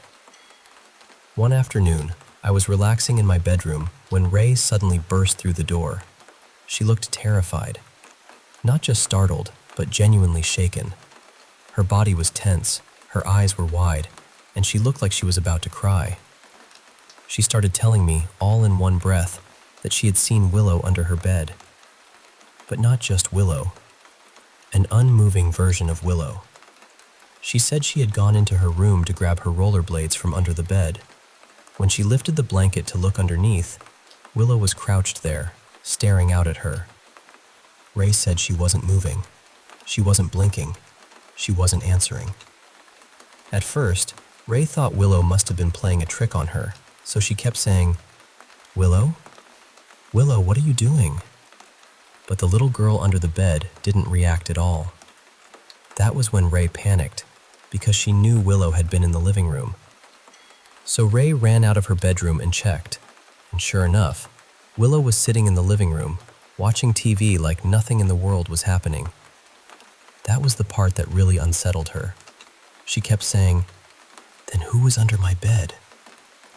I remember putting my arm around Ray's shoulders and placing my hand gently over her chest, trying to calm her down. Her heart was absolutely racing. And honestly, I didn't know what to say. The whole thing sounded impossible, so I said the kinds of things you say when you're trying to soothe a frightened child. "It's okay. Maybe she was just messing with you. Maybe you got mixed up for a second." But Ray would not let it go. She was too upset. She insisted I come look under the bed with her. So I did. And of course, there was nothing there. Everything looked completely normal. No one hiding, nothing strange. Just the usual stuff under a kid's bed. But that didn't comfort her much. The layout of our house made it even harder to explain away. There's a long, narrow hallway between the living room and the bedrooms. Willow would have had to get past Ray somehow to pull off a prank like that, and I knew that wasn't really possible. I also knew Willow. If she had managed to pull off something that elaborate, she would have been cackling about it all afternoon. She would have been retelling it, acting it out, bragging, laughing until she could barely breathe. But she wasn't. When I asked her about it, she barely even looked away from the TV. She was calm, distracted, completely uninterested. No giggling, no suspicious behavior. Nothing. Meanwhile, Ray spent the rest of the afternoon deeply unsettled. She wasn't being dramatic. She was confused and scared in a way that stayed with me. It wasn't until years later, when I came across stories online about mimics, that I realized other people had described things that sounded somewhat similar. I can't say our experience matches every detail of those stories. It doesn't fit perfectly into the usual pattern. But I still think about it, because Ray saw something under that bed. And whatever it was, she was absolutely certain it looked like her sister.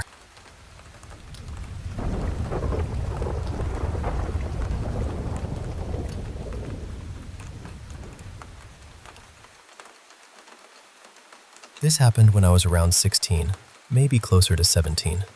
I was still living in Southern California then, before I moved overseas.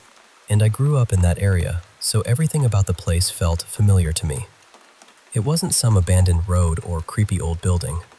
It was just one of those ordinary shopping centers you go to 100 times without thinking twice. At the time, I lived with my mom and my grandmother. We were really close, and most afternoons we'd run errands together. Sometimes we'd stop by the bank, grab groceries, pick up dinner, that kind of thing. There was this strip mall we went to all the time because it had pretty much everything we needed. A pharmacy, a grocery store, our bank, and this little takeout place we liked. That afternoon, I went with my grandmother to the pharmacy. She parked the car and went inside, and I stayed in the passenger seat. It was still light out. There were people walking around, cars coming and going, nothing strange. The spaces beside our car were empty, maybe 2 or 3 open spots right next to me. I was just sitting there, probably looking around or zoning out, when I caught movement from the corner of my eye. I turned my head, and a few spaces over, standing in one of the empty parking spots, was something I still don't know how to explain. It was very tall. Not just tall like a tall person, but impossibly tall. Maybe 8 feet or so. It had the shape of a man, but its face was wrong. Completely wrong. The best way I can describe it is that its face looked like melted wax or soft peach-colored plastic. Not dripping, exactly. More like it had been heated and warped until all the normal details were gone. I don't remember eyes, only dark places where eyes should have been. Its hairline was way too high, and the hair looked like a burned, frizzy wig, almost like rusty wire or a Brillo pad stuck to its head. I don't remember what it was wearing. I think my brain just locked onto the face and the size of it. And the strangest part was that it was waving at me. Not slowly, not threateningly. It was waving like it knew me, like it was excited to see me. Both arms moving eagerly, almost cheerfully, and that somehow made it worse. There was something clownish about the way it acted, but not funny. More like something pretending to be friendly, without understanding what friendly actually means. The second I saw it, this horrible shock went through me. I looked away immediately. I remember thinking, "What is that? What is that?" over and over. My whole body went cold. And then, the moment I turned my head away, it was at my window. It didn't walk. It didn't run. There was no time for it to cross the distance. It was just suddenly there, bent down beside the passenger window with its face close to the glass. I didn't look directly at it. I couldn't. I stared straight ahead and tried not to move. But I could still see it in the edge of my vision, still waving, still acting like it was delighted.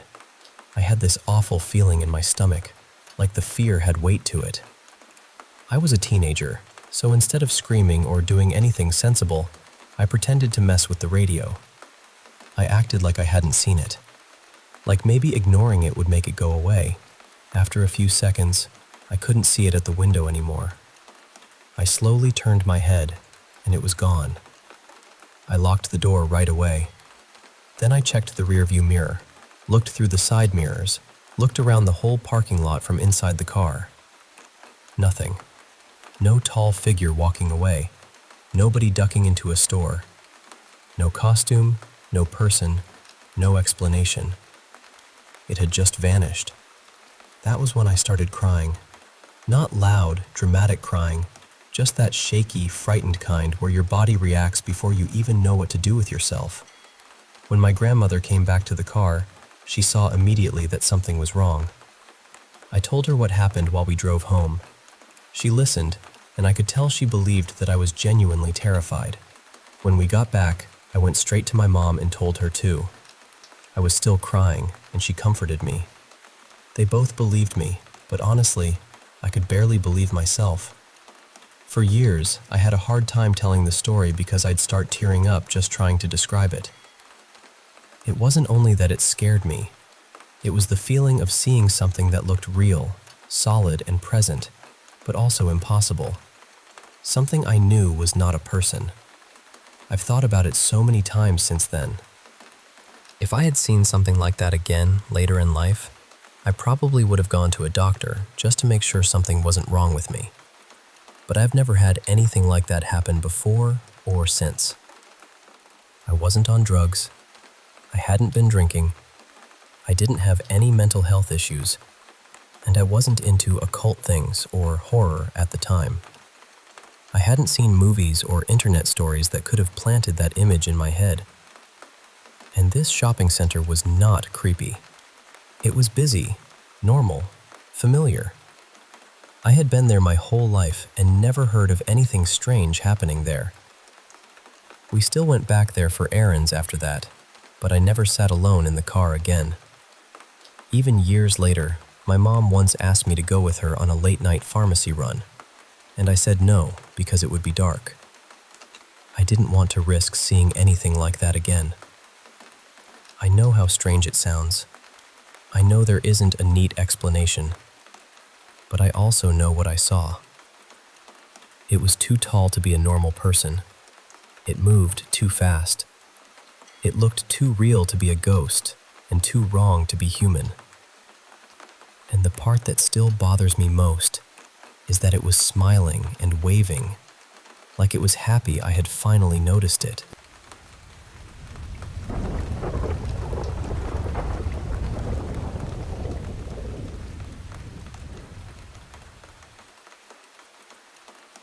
I've felt connected to the other side for as long as I can remember.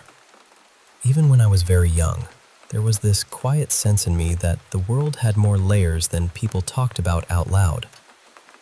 My first real experience happened when I was about 5 years old. Back then, my family lived in a modest little house in a place called Irishtown. Across from us was a small store owned by a family in the neighborhood.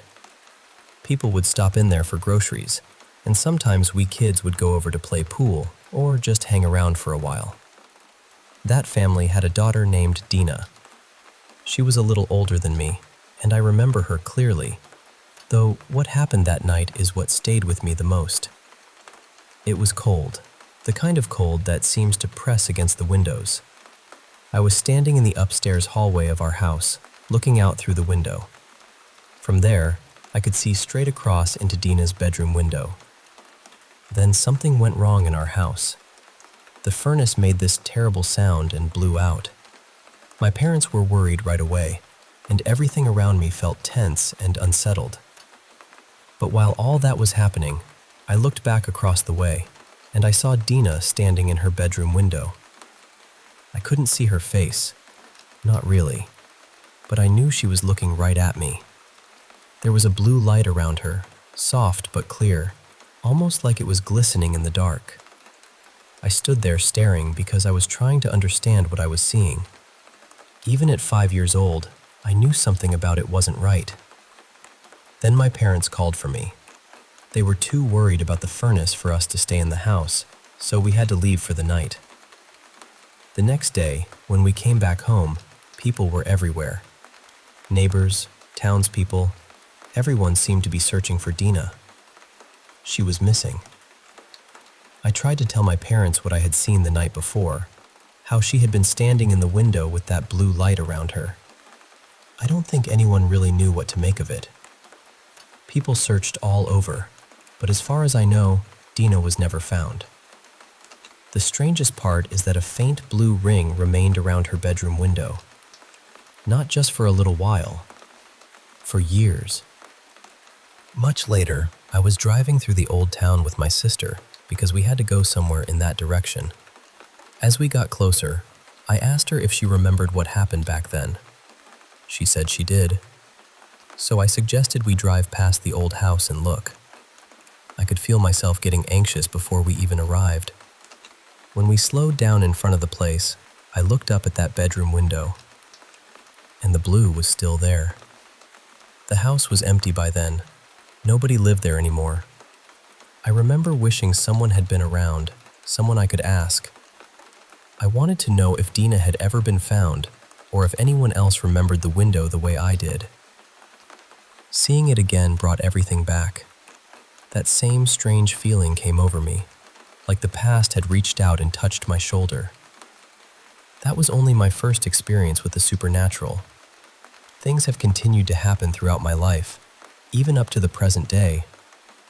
Over time, I found ways to help protect my home and calm the energy around me. One thing I learned about was making a spirit bowl. For me, it's something done with prayer and faith. I use a glass bowl, then add water, vinegar, and sea salt in even amounts while praying to the Lord for spiritual protection. I believe it helps quiet things down and protect the people inside the house. There is so much more I could say.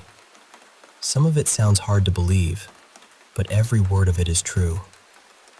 That night in Irish Town was the beginning, and even now, after all these years, I still think about Dina, that blue light, and the window that never quite let go.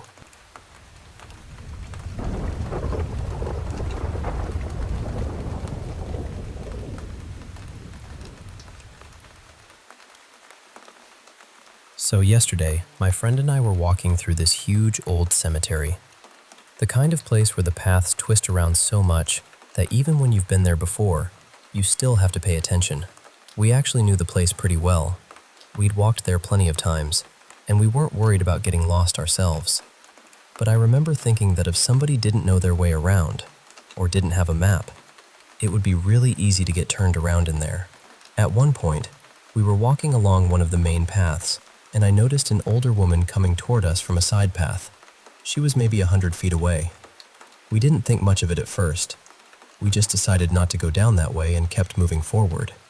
And then, maybe 2 minutes later, she was suddenly right near us. Not down the path, not slowly catching up, just a few feet away, asking us how to get out of the cemetery. It startled both of us, because I honestly couldn't understand how she had gotten to us that quickly. She looked elderly, maybe late 70s or early 80s, very thin, kind of fragile looking, maybe around 5'6" or 5'7". She was wearing a pale linen outfit, a loose blouse and matching pants, and she had very short hair. I remember noticing she had eyeliner on too, and in my memory, very clearly, she was wearing a white hat with little red dots on it. She didn't seem aggressive or anything. She seemed confused. But I'll be honest, my guard went up right away. I know that probably sounds awful, but we were in this enormous cemetery with nobody else around, and my brain immediately went to, what if this is some kind of setup? I know that's not the fairest way to look at people, especially someone who might genuinely need help, but I also don't like ignoring that little alarm bell in my stomach. We stepped a bit closer, and she told us she had left everything on in her apartment and had come into the cemetery, but now she didn't know how to get back out. She said she had entered near a little shop on the corner, but there were so many winding roads and paths that we were trying to figure out exactly which entrance she meant. I pulled out my phone to show her the map, and that was when I realized she didn't seem to have anything with her. No phone, no bag, nothing. I know not every older person carries a phone, but still, these days most people have some way to call someone, especially if they have family or neighbors checking in on them. Eventually, we pointed her in the direction we thought she needed to go, and then we walked away. Almost immediately, my friend and I both admitted that something felt strange. I told her I had been scared to get too close, because I was worried the woman might try to lure us somewhere or hurt us somehow. Again, I know how that sounds. I really do. But the whole thing felt so sudden and off. My friend said she felt it too, although she also felt bad because she wanted to help her.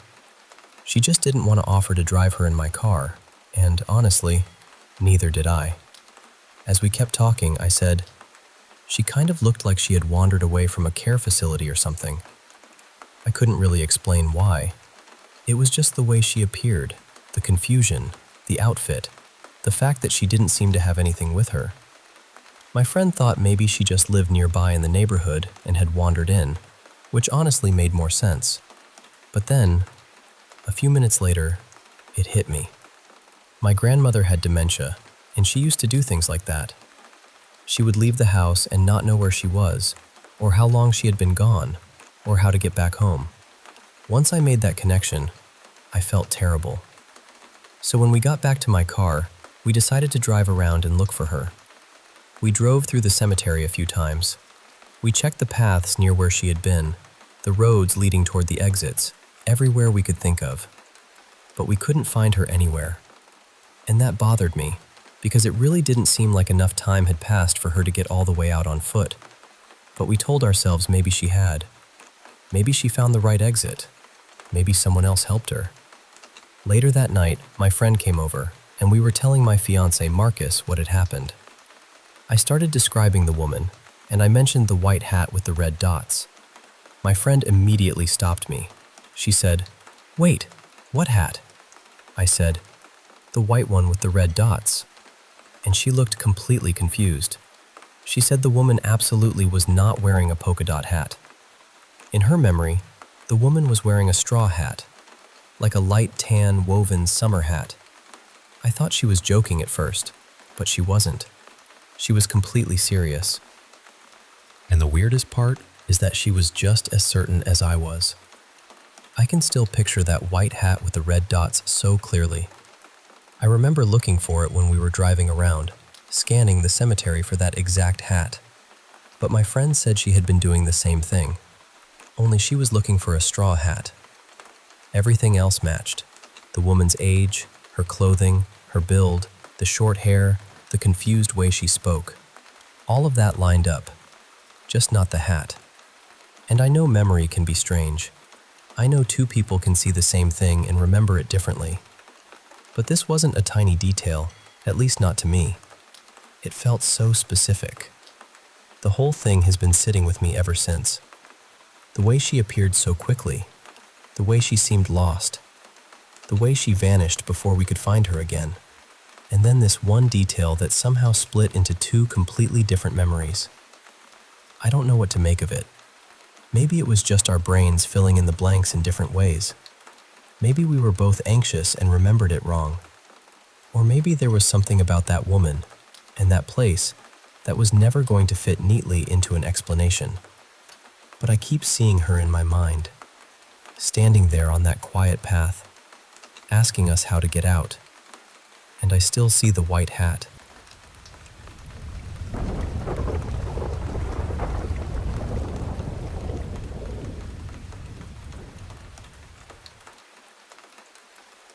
Back in 2012, I started working as a tour guide at the Old Manse in Concord, Massachusetts.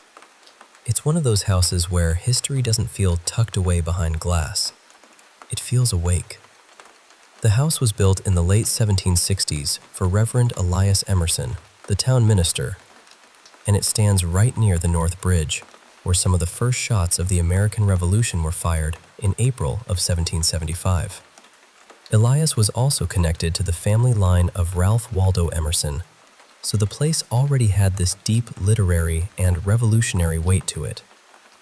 When the war began, Reverend Emerson joined the colonial army as a chaplain and was eventually sent north to Fort Ticonderoga. He never made it home.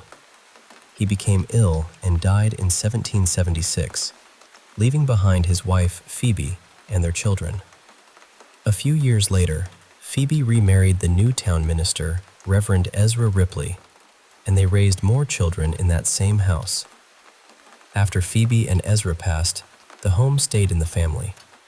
Eventually, it was rented to Nathaniel Hawthorne and his wife, Sophie. They actually moved in on their wedding day in 1842, which has always struck me as strangely romantic. They stayed there for a few years before leaving in the mid-1840s.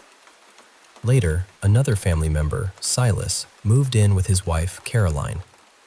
After Silas died, Caroline supported herself by tutoring young men who were preparing for Harvard.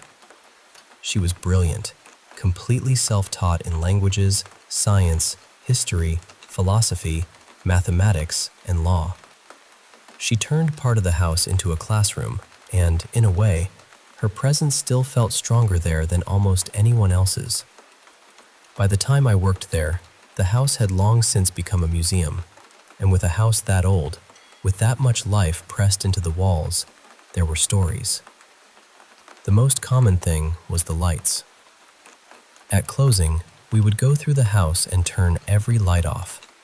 But sometimes, just as we were leaving, someone would notice a light glowing inside. So we'd go back in, turn it off again, lock up, step outside, and there it would be again. On, quietly shining from inside the dark house. Other mornings, the first person to arrive would find lights already on, even though everyone swore they had been turned off the night before. Most often, it happened in a small upstairs room that had been used as a study. Ralph Waldo Emerson had worked there, and later Nathaniel Hawthorne did too. Both men had desks in that room. So of course, we used to wonder, half joking and half not, whether they still came back at night to write. That room had another story attached to it too. It was said that Reverend Emerson had stood at that window on April 19, 1775, watching the fighting at the North Bridge. One day, I was leading a tour and had the group gathered near the top of the stairs, just outside that room. A visitor asked me, very casually, "Who's the man in there?" I thought he meant the portrait of Hawthorne hanging on the wall, so I told him that was Nathaniel Hawthorne. He nodded, and we moved on. A few minutes later, when we actually stepped into the room, I noticed he looked confused.